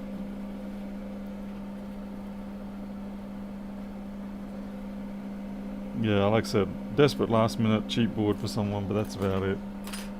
And it would literally be cheap, along with the understanding that if anything goes wrong with it, nothing's coming back, because all of this area here is also a bit puffy. Anyway, it's going to be a nice little practice for us to repair it.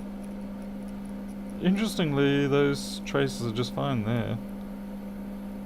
But this is a cluster. It's almost like it's whatever it was that got on there has oxidized that copper in a way that it makes it look like rust, as if it was iron. Obviously it's not, but it's got a similar sort of flaking appearance. But it's not. Okay, that trace is definitely kaput.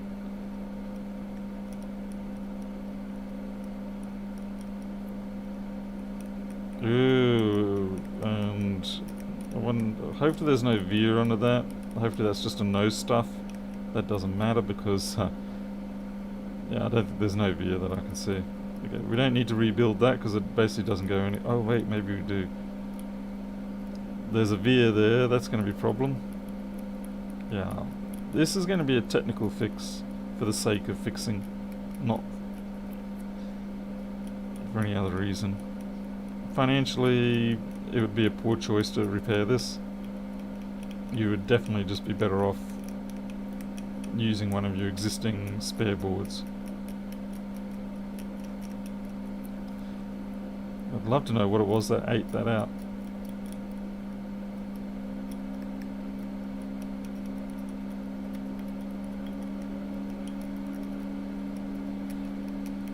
That does have a veer in it, but it doesn't matter because that is just a test pad.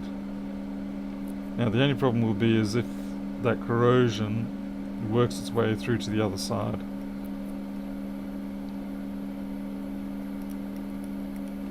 This here could be a problem. Oh no, that's just, again, it's just a test pad, thank goodness.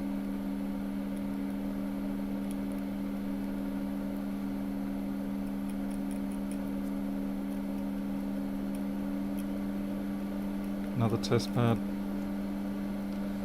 These two will be important.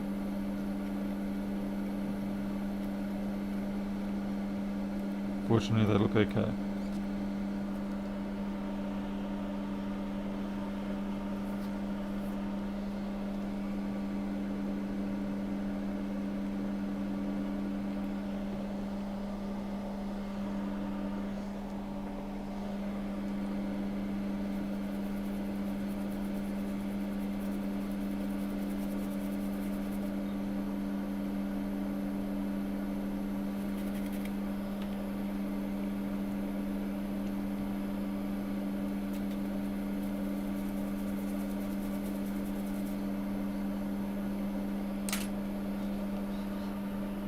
Hey Paul Merritt.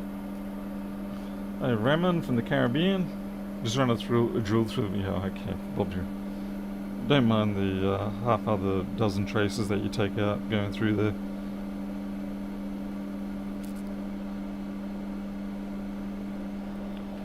What's going to be particularly fun is that there's nowhere to mount the parts. So the parts that have got to sit here, we can't mount them anywhere. There's nothing to grab onto.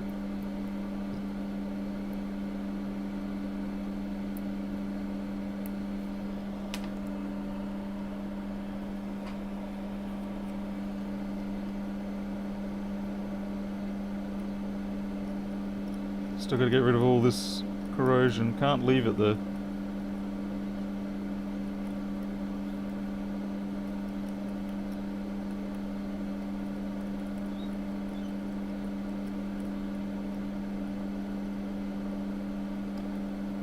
Maybe I should just dip it in hydrochloric acid for a few seconds. Don't do that, don't do that. I was just kidding. It's very bad if you do that to things that contain copper.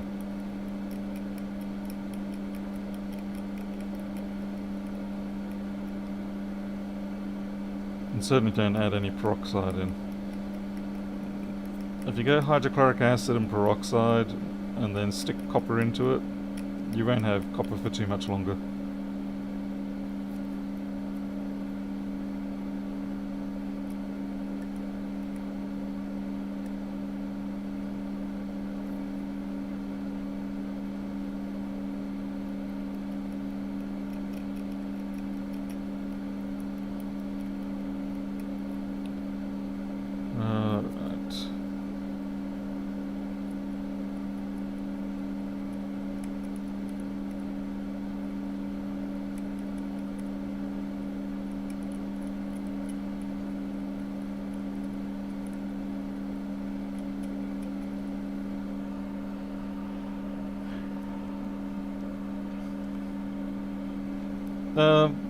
They may be like that one there, certainly, but I can always I'll deal with them after I've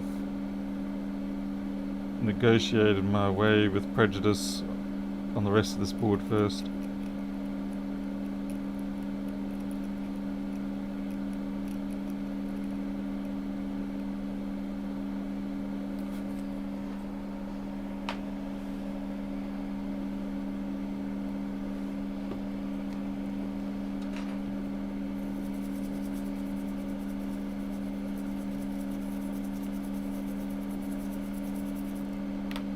What a wreck.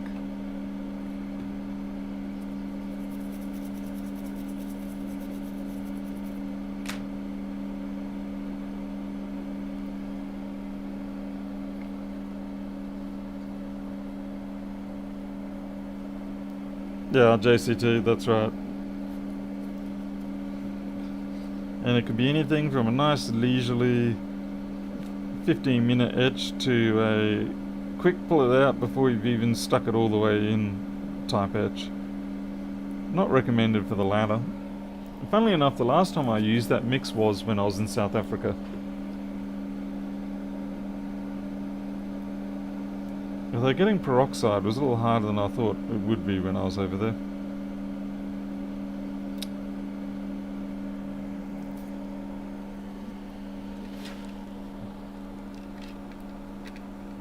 Okay, I'm just finding myself a 3437 board so that I can do a part transfer and comparison.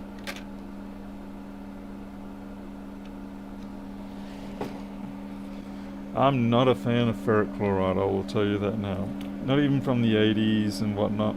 I just did not like the stuff one bit. Not to mention it was expensive as hell.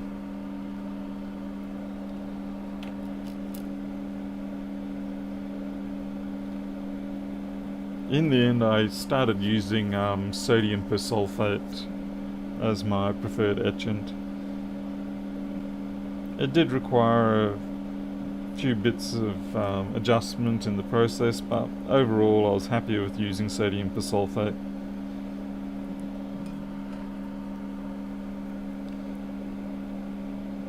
It's more of an environmental disaster trying to deal with ferric chloride. Okay, so 1, 2, 3. So 4 resistors in all. God, this is going to be fun. So we've got 1, 2, 3, and then this one down here. Yep. Oh yeah, this is going to be easy. The hardest thing's going to be that little veer there. We've got to find out where that goes.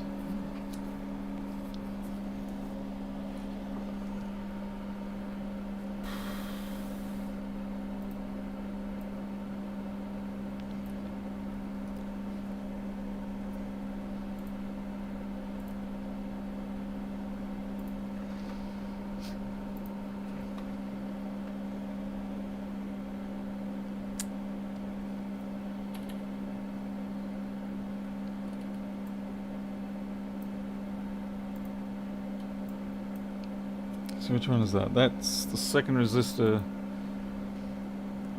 Oh, sweet. Of all the flippin' signal lines, it has to be one that goes straight to the SMC, or there is a test pad on the other side.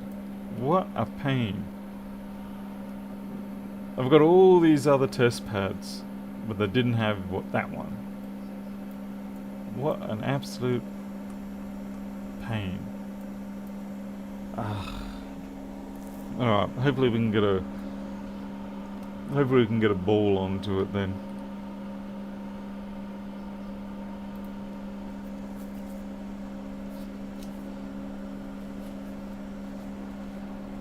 These days I just get my patients set up and get someone else to do it overseas for $5 for the board. You know, I pay $25 for shipping for next week, sort of thing. It's just easier for me that way. Okay, so what we want to do is make sure that that veer can be used, because otherwise we have to run a pain in the butt trace, and I don't want to do that.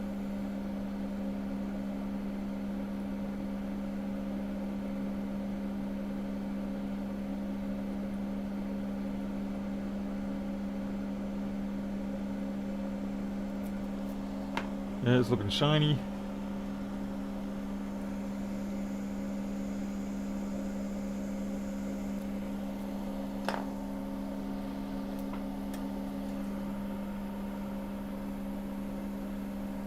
Diode mode test. I'll do that after I've done everything. Sheesh.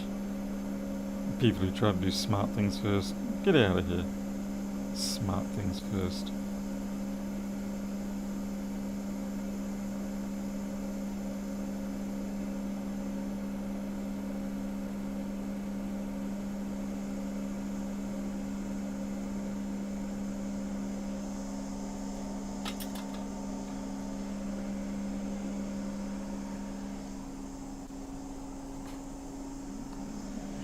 Just grab ourselves a solder ball from the 10 quintillion ones that I've got. Great. Didn't pick up a single one. Still didn't pick up a single. Fine. Get some flux. Now I'm going to pick up a dozen. Yep, those are some big balls.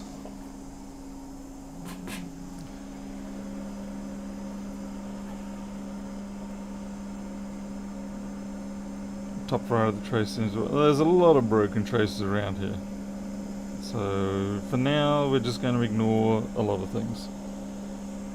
Specifically the people making suggestions.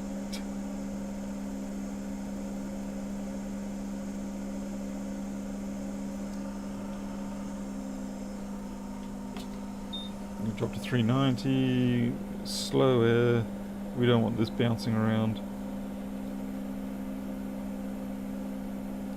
Clearly that ball is massively too large, but that's okay. As long as I can get it to grab onto that stalk, it'll be a good starting point.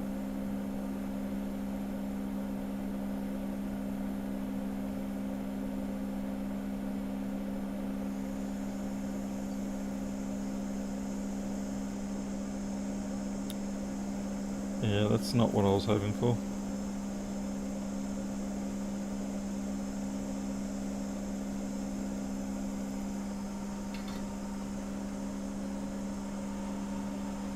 Hey, Defcom, how's it going?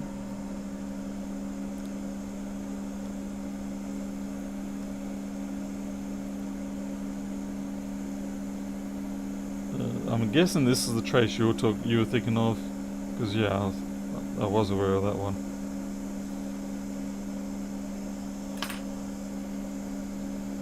We might be able to just bridge solder it. Ah! Knocked my ball off. You know the feeling. Just going about your business and you get a sideways knock off like that. Okay, I'm surprised the person hasn't turned up yet. What? Pop. Okay, I'll be right back.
Right, sorry about that. I had to go get that phone that I was expecting because I thought that's weird that the. Oh no, this is what the hell? This is an 8?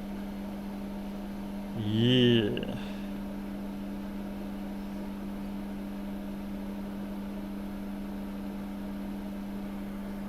Wow, that's going to change the price significantly.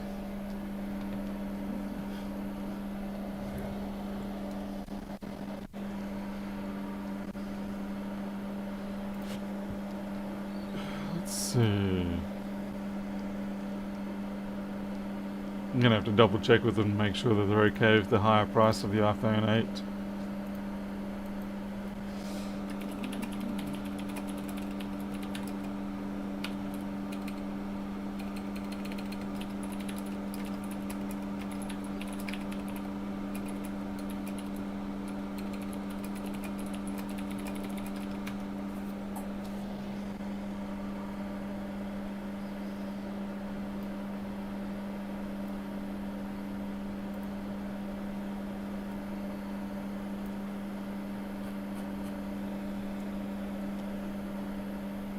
Let's try and get the damn thing to turn off because it ain't turning off.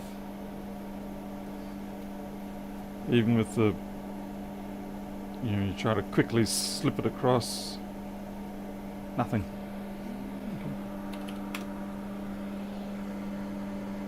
Look at that, it's a train wreck.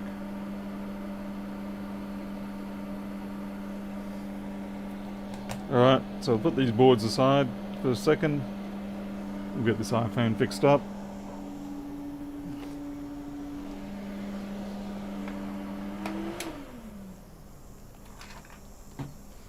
I need to change gloves.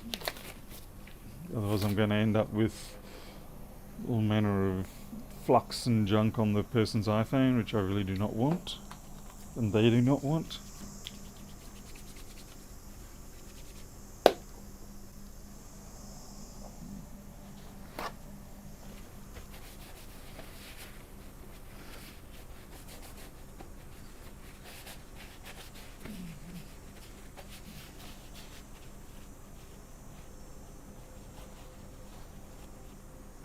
Better make sure I've actually got some white 8. Pretty sure I do. Famous last words, I do agree. Let's see, 8G, black, black, black, and black, and black. Okay, that's not going to help us. Somehow I ended up buying all the wrong colours. White. Let's see, what have we got? Refurbed. Okay.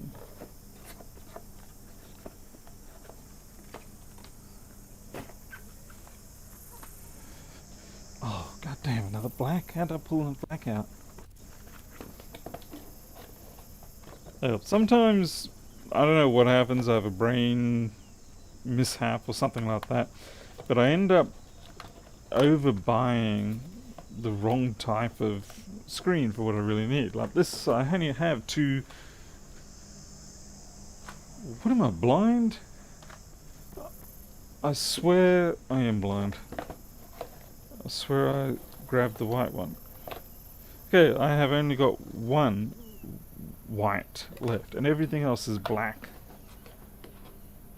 So let's see, that's 7 black iPhone 8 screens and 1 white.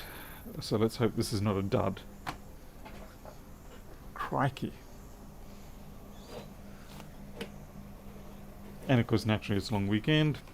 So what's going to happen is I'll order 5 replacement white ones, and somehow or another, magically, when I get them, I'll find out that I actually already have 8 white ones. It's the mystery of the universe. But that happens a little too often for my liking. The reality is I'm just seemingly incompetent with stock management. Let's see, I need a magnetic pad here.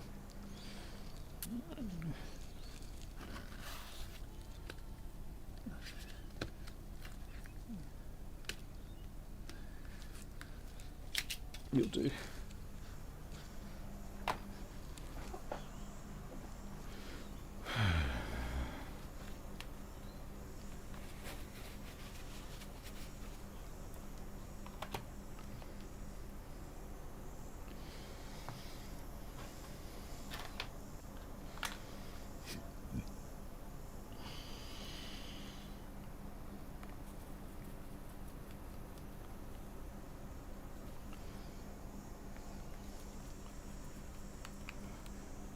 Micron stock control will probably end up things even worse. Glasses. Do not tell me I took my glasses downstairs.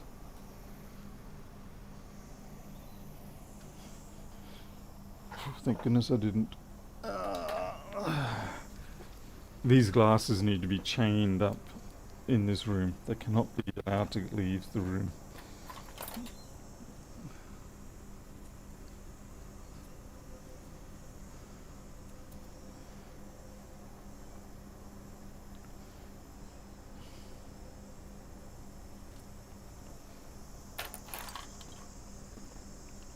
Okay, this feels like it's an original. It's got a fairly decent grab on the glue.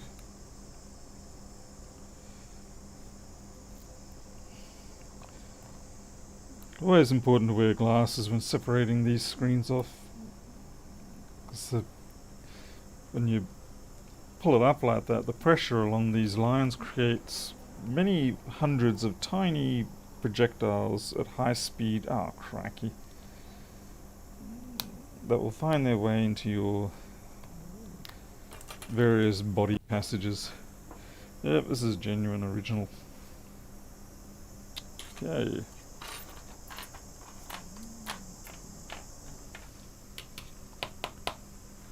Are they your 40mm? Yeah, that's close enough to, yeah. 300mm.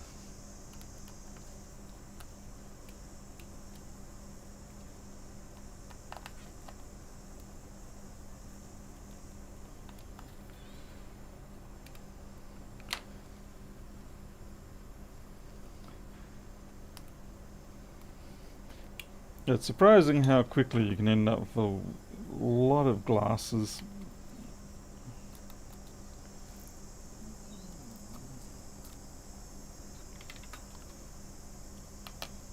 I hate these screws at the top here because they're not very magnetic. Just loosen that one and then properly fully loosen this one and then come back to this one. Otherwise what often happens is that as you're trying to undo that one, it just swivels and cuts the cable. It hasn't actually happened to me, but I can see it happening. Okay.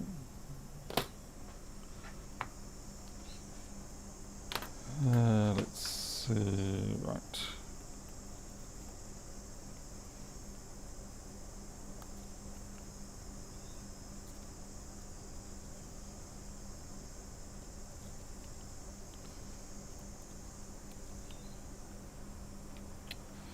Don't you dare run away.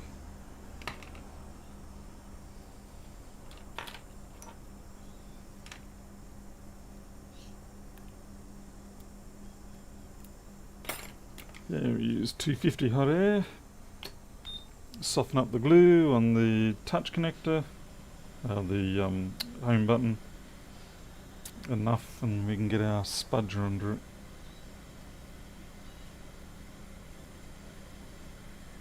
Should do the trick.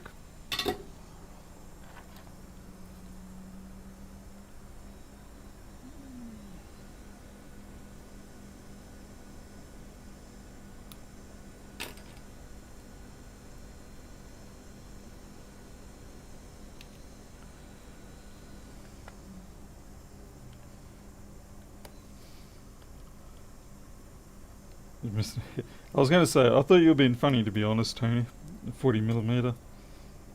So either he's referring to the thickness, or he's referring to my vision being so bad that I needed it. That actually, you would need it at 4cm. I don't know many people who can focus to that distance.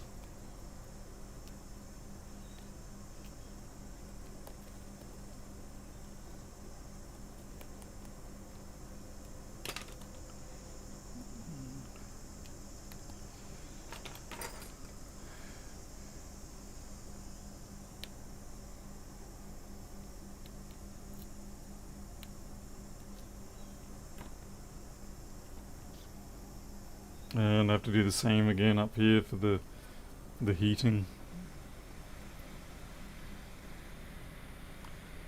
MA, I've got 6 pair of glasses, 3 pair of contacts. Oh wow. At least if you do have spare glasses, you can often give them back to the optometrist and they use them for humanitarian type scenarios, where people can't afford to get proper glasses, but they just need something to help them.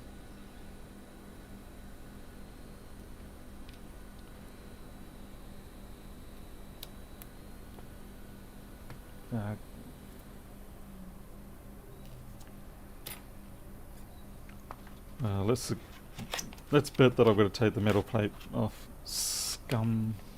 I do. Oh well. Here I was thinking I was going to get lazy.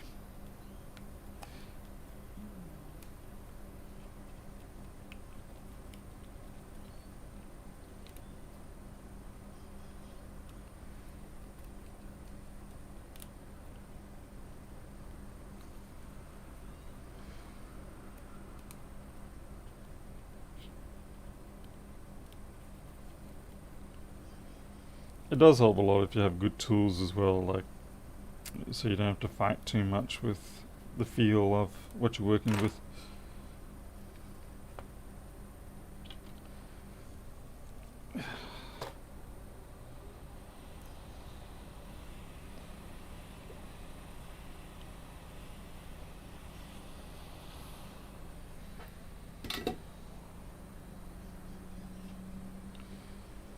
Okay.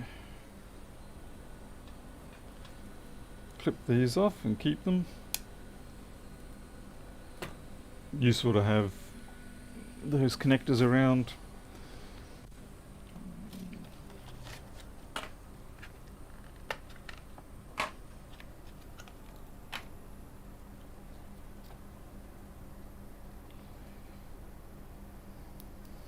Man, this thing's got more stamps on it than my passport.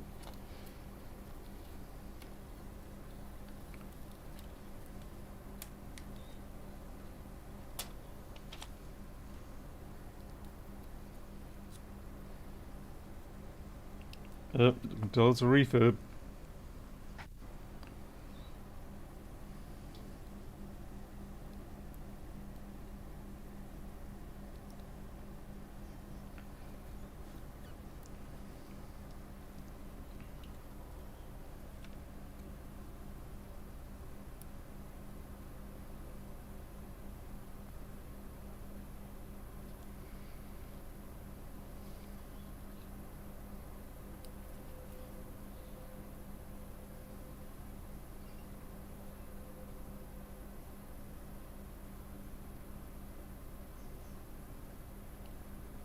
Come on. For a long time I struggled with getting these metal plates back on and aligned correctly, and then I found the trick was, at least for me, is rather than trying to line it up for screw holes when you put it down, I found better to line it up where you want that flex to actually sit relative to the cutout. Keep it flat and then slide it back. And that way then I no longer ran into the problem where you get this offset buckling issue when you try to put the case screen back down onto the case.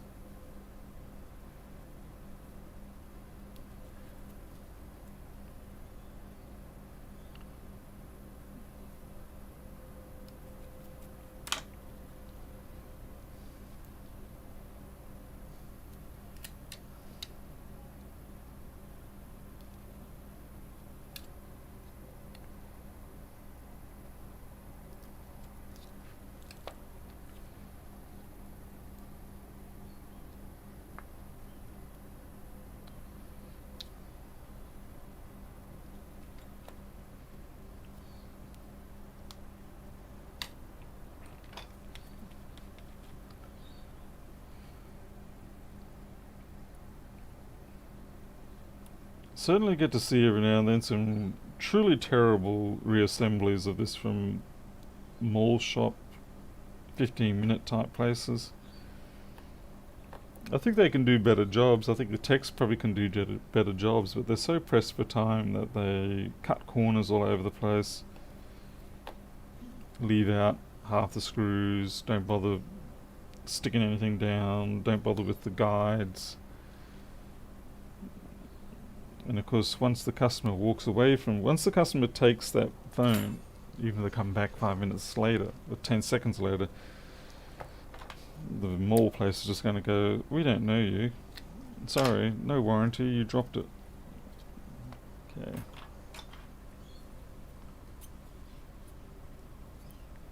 MA, it depends where you are. I'm not exactly sure what my brands are, but I just buy them from my domestic supplier. They offer a few different variants, but I tend to always either get original refurbs, originals if I can, or high grade, the highest grade aftermarkets, not HO5, but that sort of thing.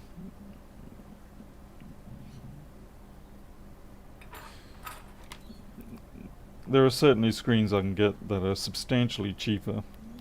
Like I'll pay say $60 for a screen, but the aftermarket cheap one is $25, but I cannot live with myself using those. and far too often the customer will come back and have issues. Okay, right now I'm having an issue because something's not lining up.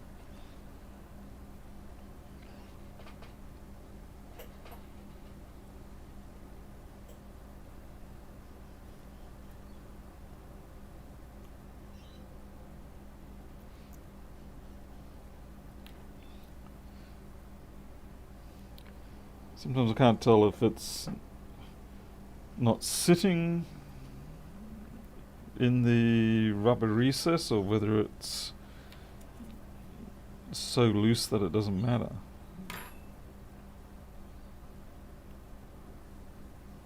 I think this is a so loose it doesn't matter one.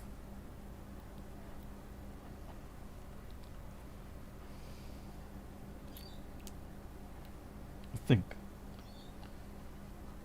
You gotta be careful because if you put these on and torque them down too much, they can very quickly just break. The classic sort of thing is you'll get these fracture lines come out from around the earpiece hole, and that's when you know that you did something wrong up there. It wasn't the customer, it was you.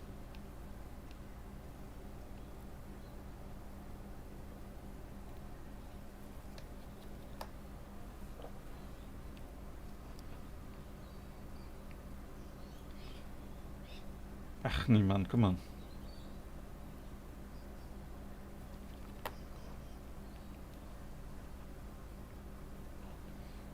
Well, worst case scenario, if something goes wrong with this screen, I've got no shortage of the black ones to replace it with, and I'm sure the customer would be content to accept that as a temporary replacement until I get more white. Someone's fat fingerprint has been in here, and there I can see it.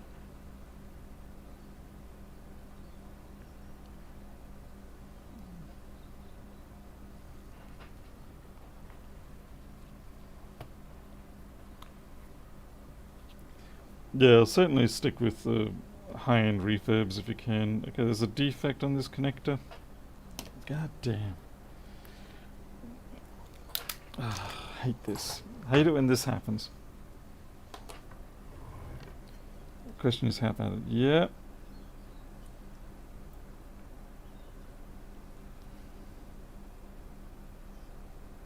What a pain.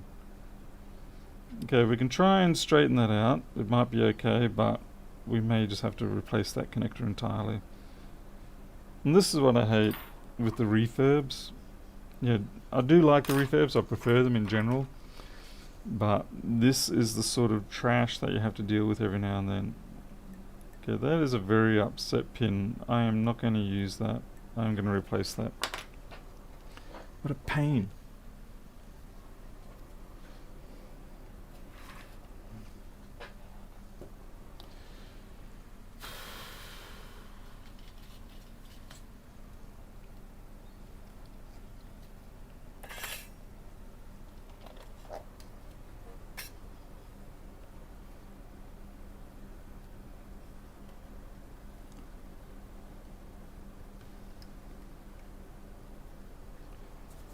Some Captain tape.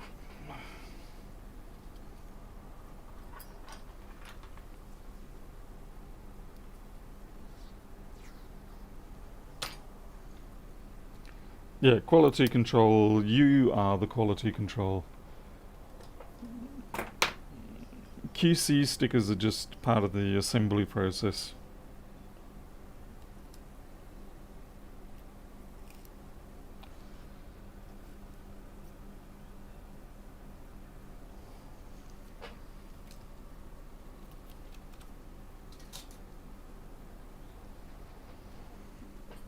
I'm just trying to find the right shield assembly here. That should do it. Fortunately, it's not a big issue replacing these, or at least it normally isn't. Hopefully I don't jinx myself here. Let's see.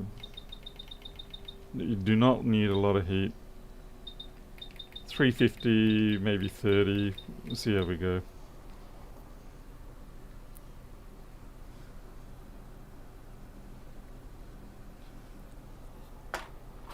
Right, it's a good thing I clipped off those other ones, eh? Get out of here.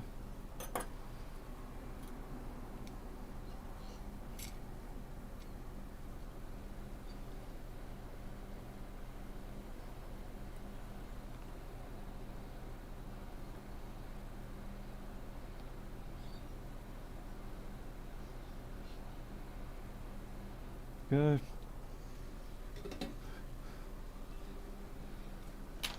Definitely, if you are doing this sort of connector replacement type business, you really got to go easy on the heat. If you go in with even normal iPhone like temperatures and air, you'll very quickly just fry these connectors. Putting leaded down.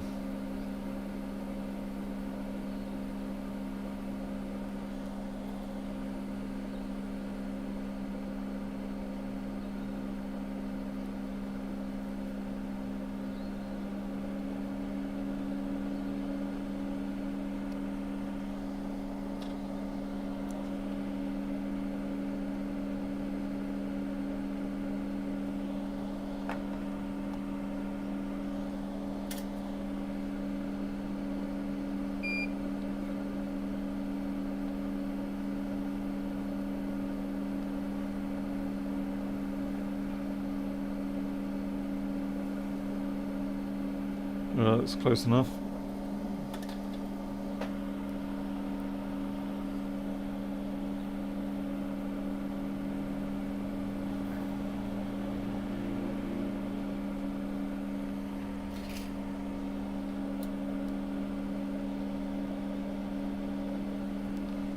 At least that one doesn't look too bad. Same trick, keep the flux on it.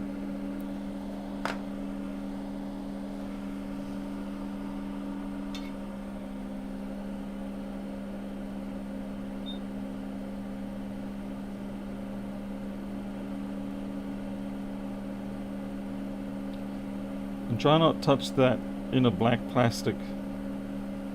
As soon as you do that, it will put a dent in it.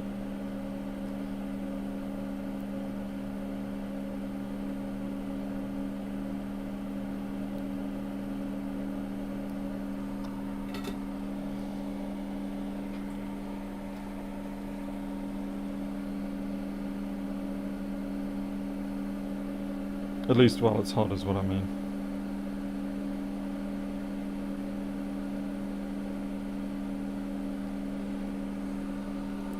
This is probably the hardest part I find for myself, and that is putting it back down. Because I don't really want to handle it, but at the same time they don't generally flow back themselves, or and sit down. Yeah, here we go. I'm already botching this up.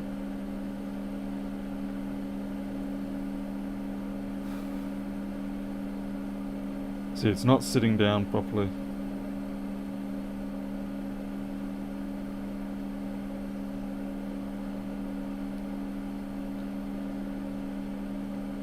But if I try and tap it, then it it just makes it worse.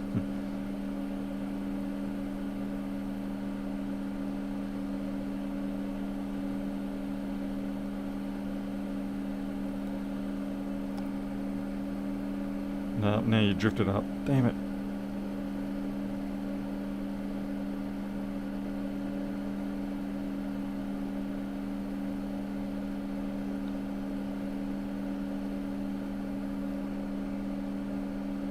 No.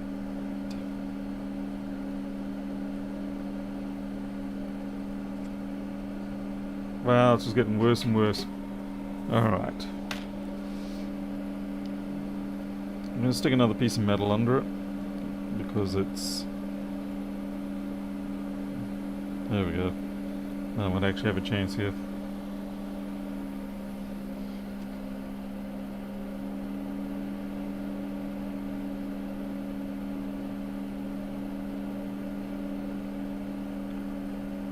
It's pretty close. Me and my spasms.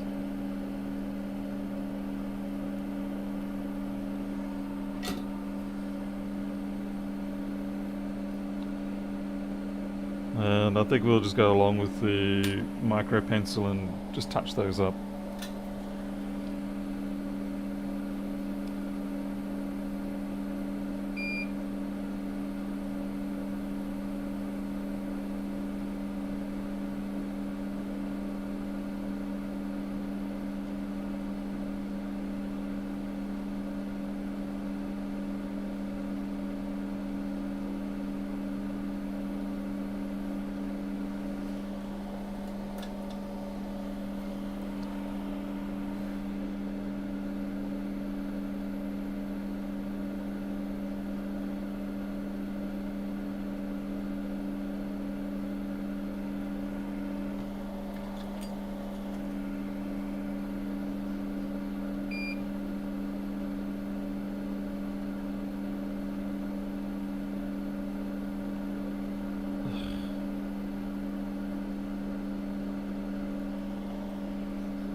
Obviously I've got to do that top row yet.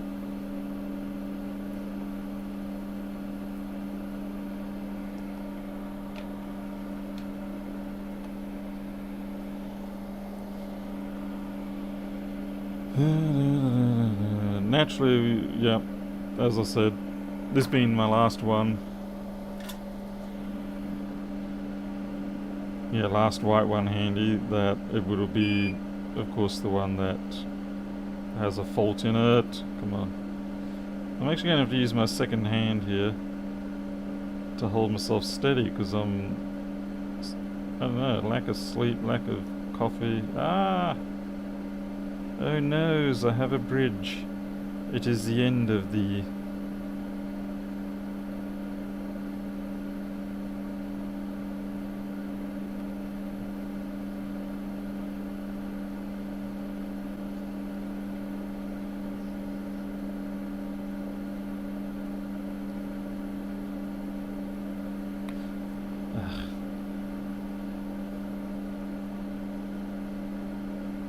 Yeah, seriously, you guys don't want to... I can't put that big blob there.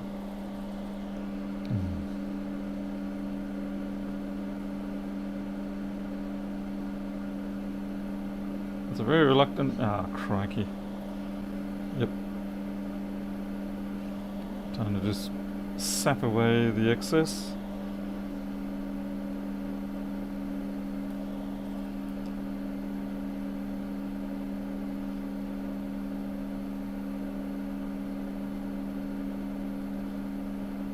That has been quite surprisingly stubborn, to be honest.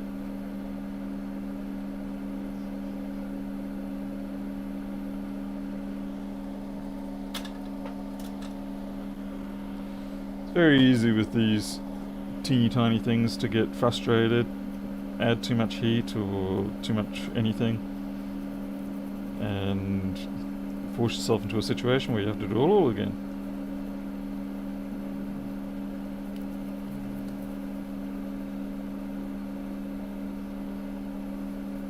But it's got plenty of flux around it. The trouble is getting enough heat in there as well to make that solder melt and come away.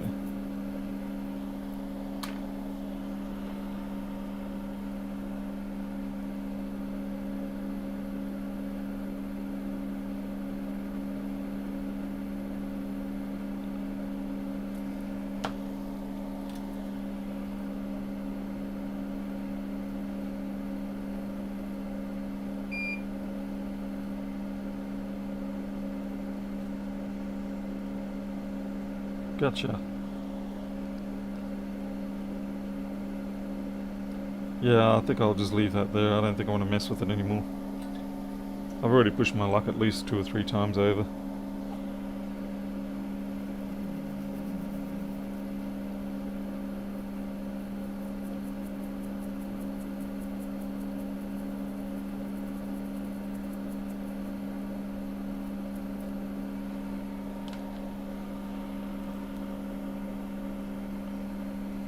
Arnold already was doing that, but this was like the final spot.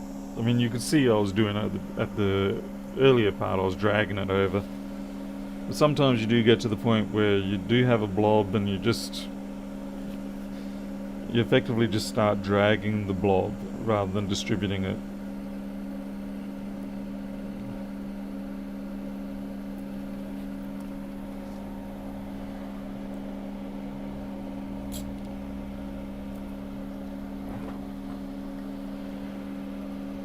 Well, it looks like we had more soldering work in an iPhone replacement job than we did in the MacBooks. That's a bit of a laugh.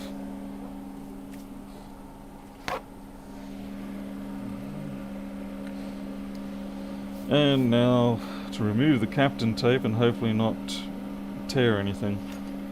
'Cause that would just be so freaking hilarious.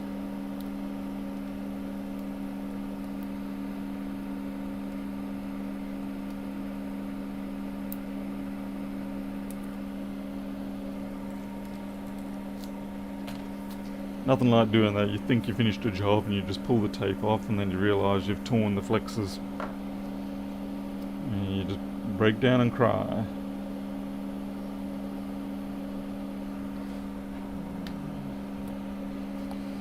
Right, well, the first thing I want to do is make sure this actually does work after all that. So normally I would screw down that section up there, but before I put these ones down, but yeah, we're going to test. Someone needs their glasses.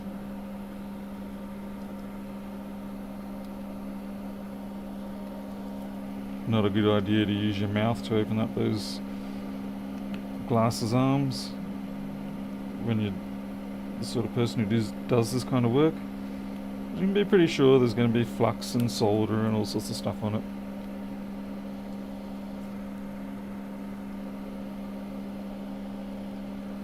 Okay, it's a good start.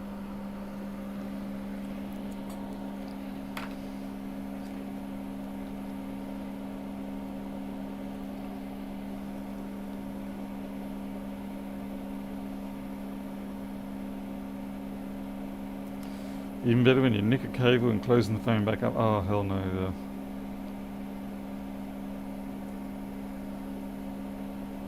Okay, home button works.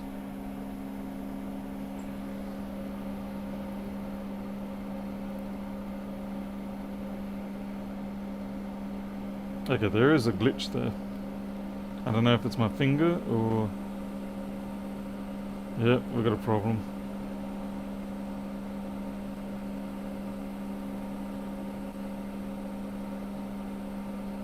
Crap. Damn it.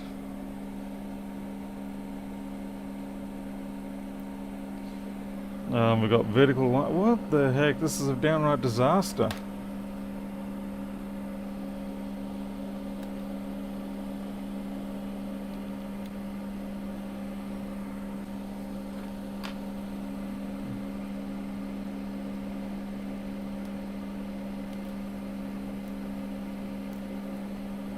I don't know whether it was my bad connection, but the display side of it I wouldn't have expected.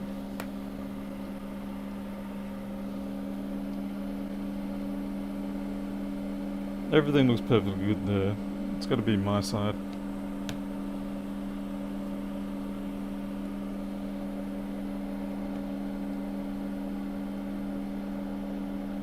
Display side looks okay.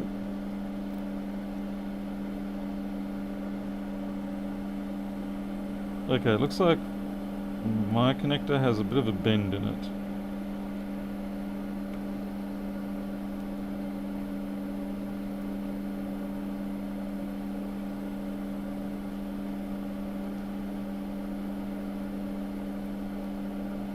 Yeah, it's a very notable bend.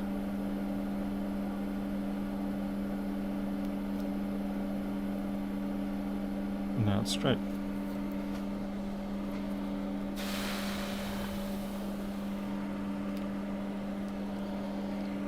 Let's try that again.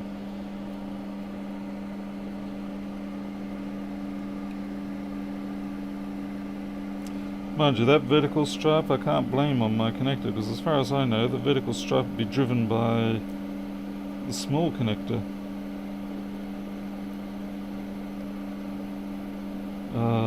There we go, that's in.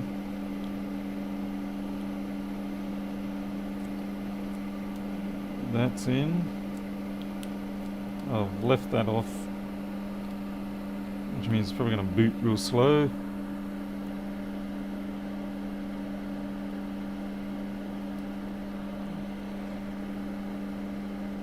It must have been a bad connection because we didn't get that vertical stripe on the initial boot. Yeah, like I said, worst case scenario, we'll just have to go to a black screen until I get more stock.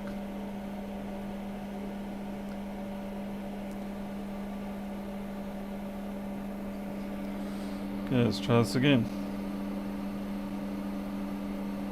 No, still got a jump there, right there.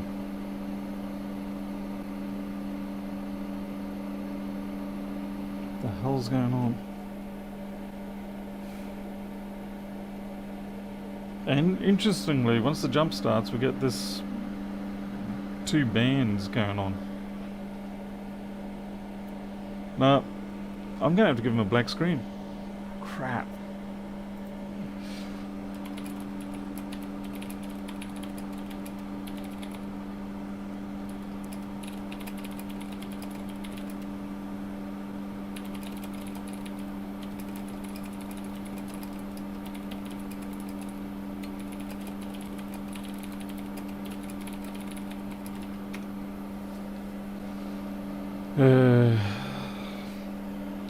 So I don't know whether it's just bad connector on my side or what, but I don't like the way it's behaving, so I'm not going to bother with it anymore.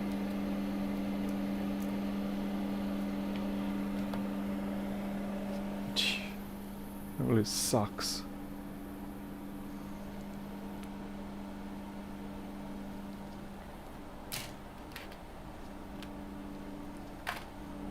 Angry. It's absolutely fine. Okay.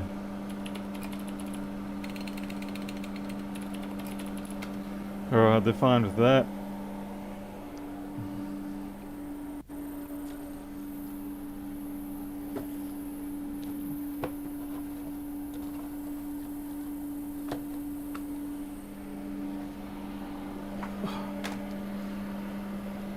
Scratch. Yeah.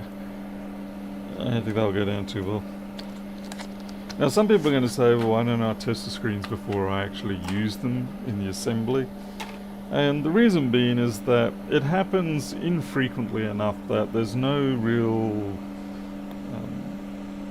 gain overall in me spending the time pre-testing before I assemble.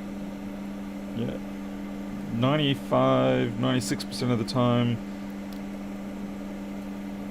statistics are made up in my head. Yeah, most of the time I don't have any dramas. It just happens to be while I'm on live stream that this one did. Yeah, the connector on the board's okay. I had a look at that. Oops. Some two-tone configurations work well. I find a white screen with a black home button works fine. The other way does not work so well.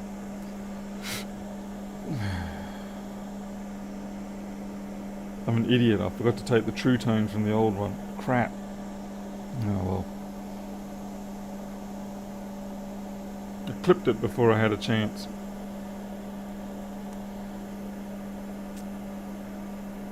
That was stupid of me.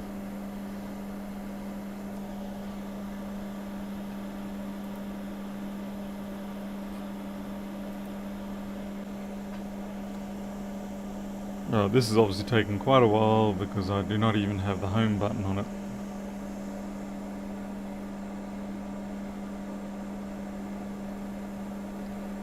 Osis, yes, you're quite right. It is rather strange to be working in the Daystar era.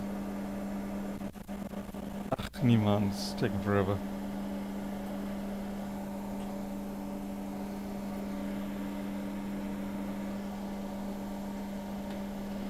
Should have transferred that home button. Oh well.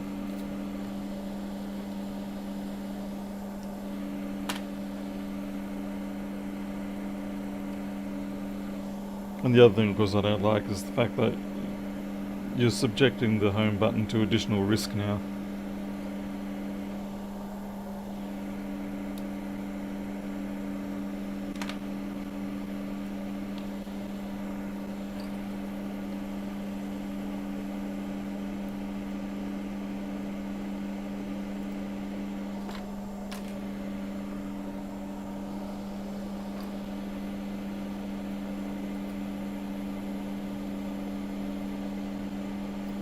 No, it looks like I did my other job too well and it actually has stuck properly. Change back to 250. There's been a few times where I've accidentally hit these phones with like 400 or 350 or something like that, some ridiculously hot temperature that I wasn't supposed to.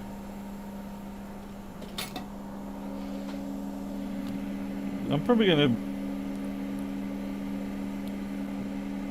finished with this before that thing's finished booting.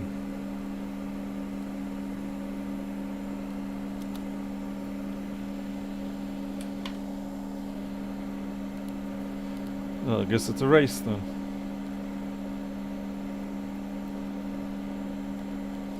This is also why I usually tell people 1 hour for the job turnaround, because I know you can do a screen replacement, if all goes well, in 15 minutes, no trouble. But you've got to factor in for the times when things don't go well, and this is one of those times.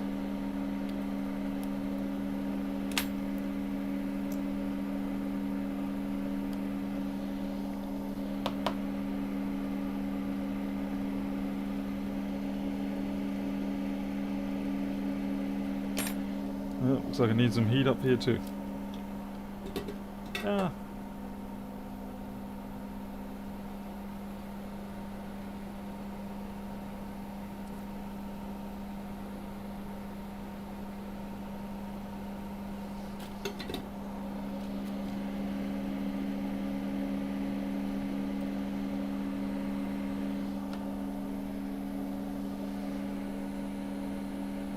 Oh wow, it's not even getting there.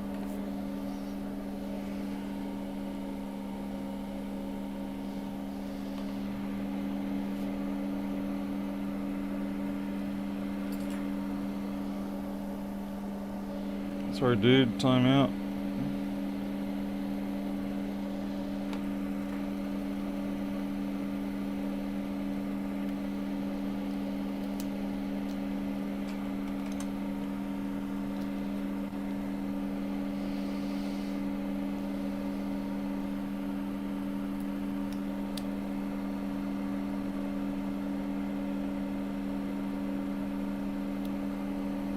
Yeah, this is the combination that I don't really care much for.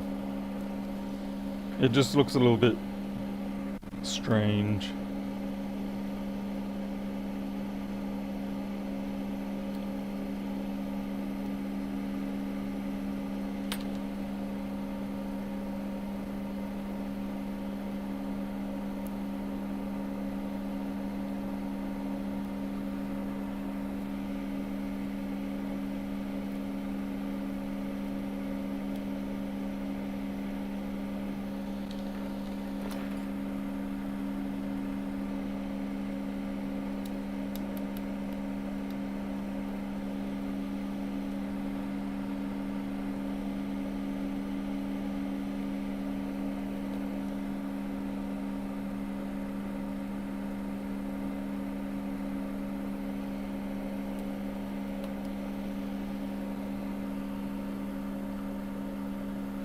Oh, it's birthday for Osis. Happy birthday.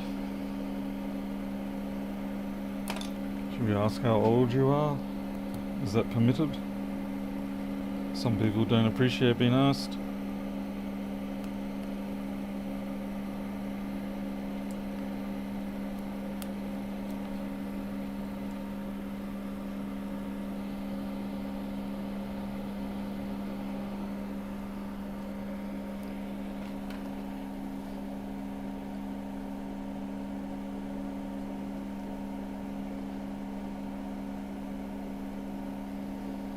This thing better bloom boot.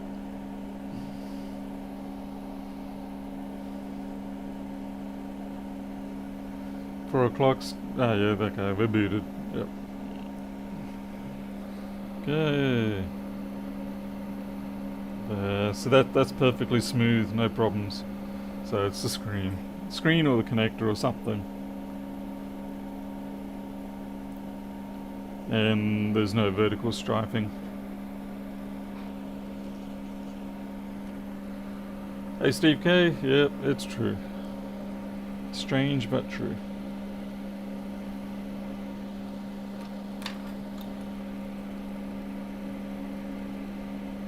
So I don't know if my soldering job was a dud, or if sometimes they've taken damage, like whatever it was that caused that original pin to be pushed in. Maybe there's some damage there that I didn't see.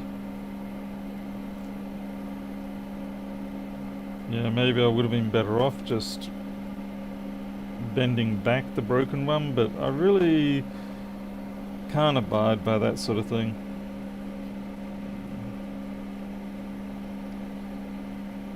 Not when it comes to customers.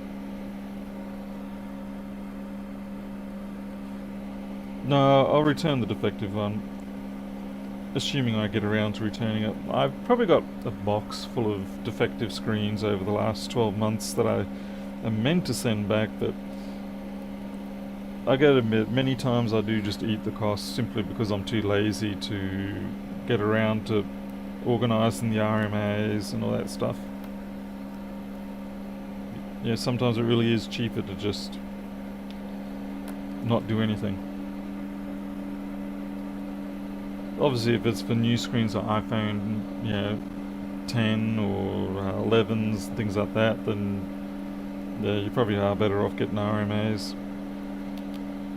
Unfortunately, the company that I get all these from, they're very good. They don't give me any grief with the issues. They're obviously aware of the fact that it's normal for there to be a certain defect rate.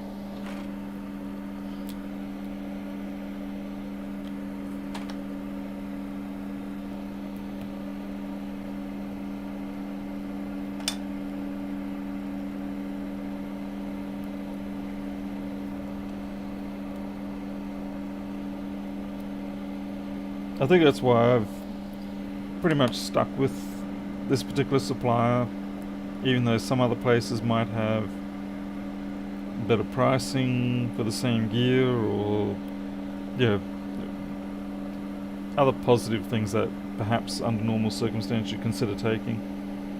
But these chaps pretty much guarantee overnight delivery, and they don't give me grief on the RMAs.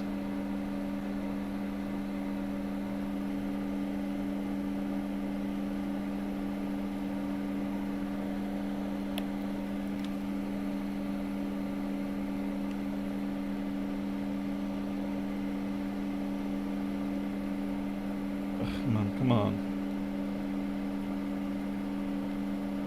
Okay, battery down. Crikey, this is taking a while.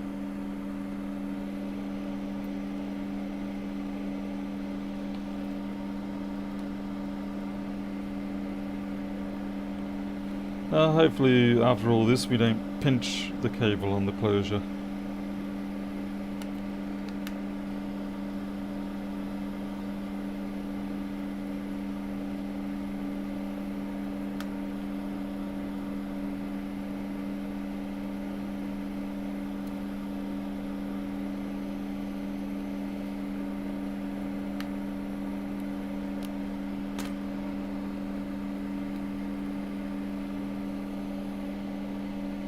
It's definitely going to pinch unless I intervene.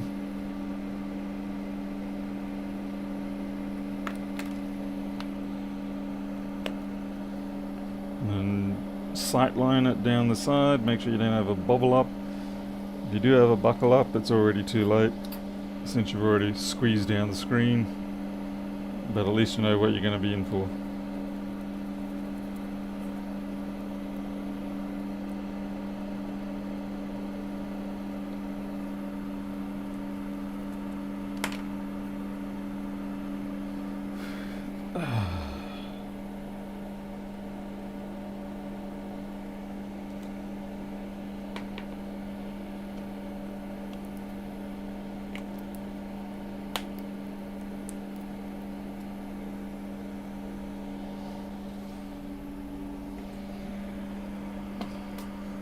It does remind me I need to tighten up the screws on my own iPhone. I've been feeling that one of these screws is drifting out. There we go. I'll charge myself $150 for that.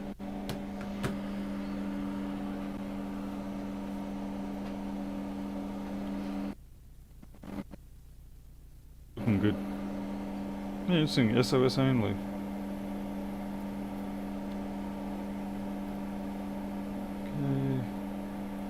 Alright, that's done.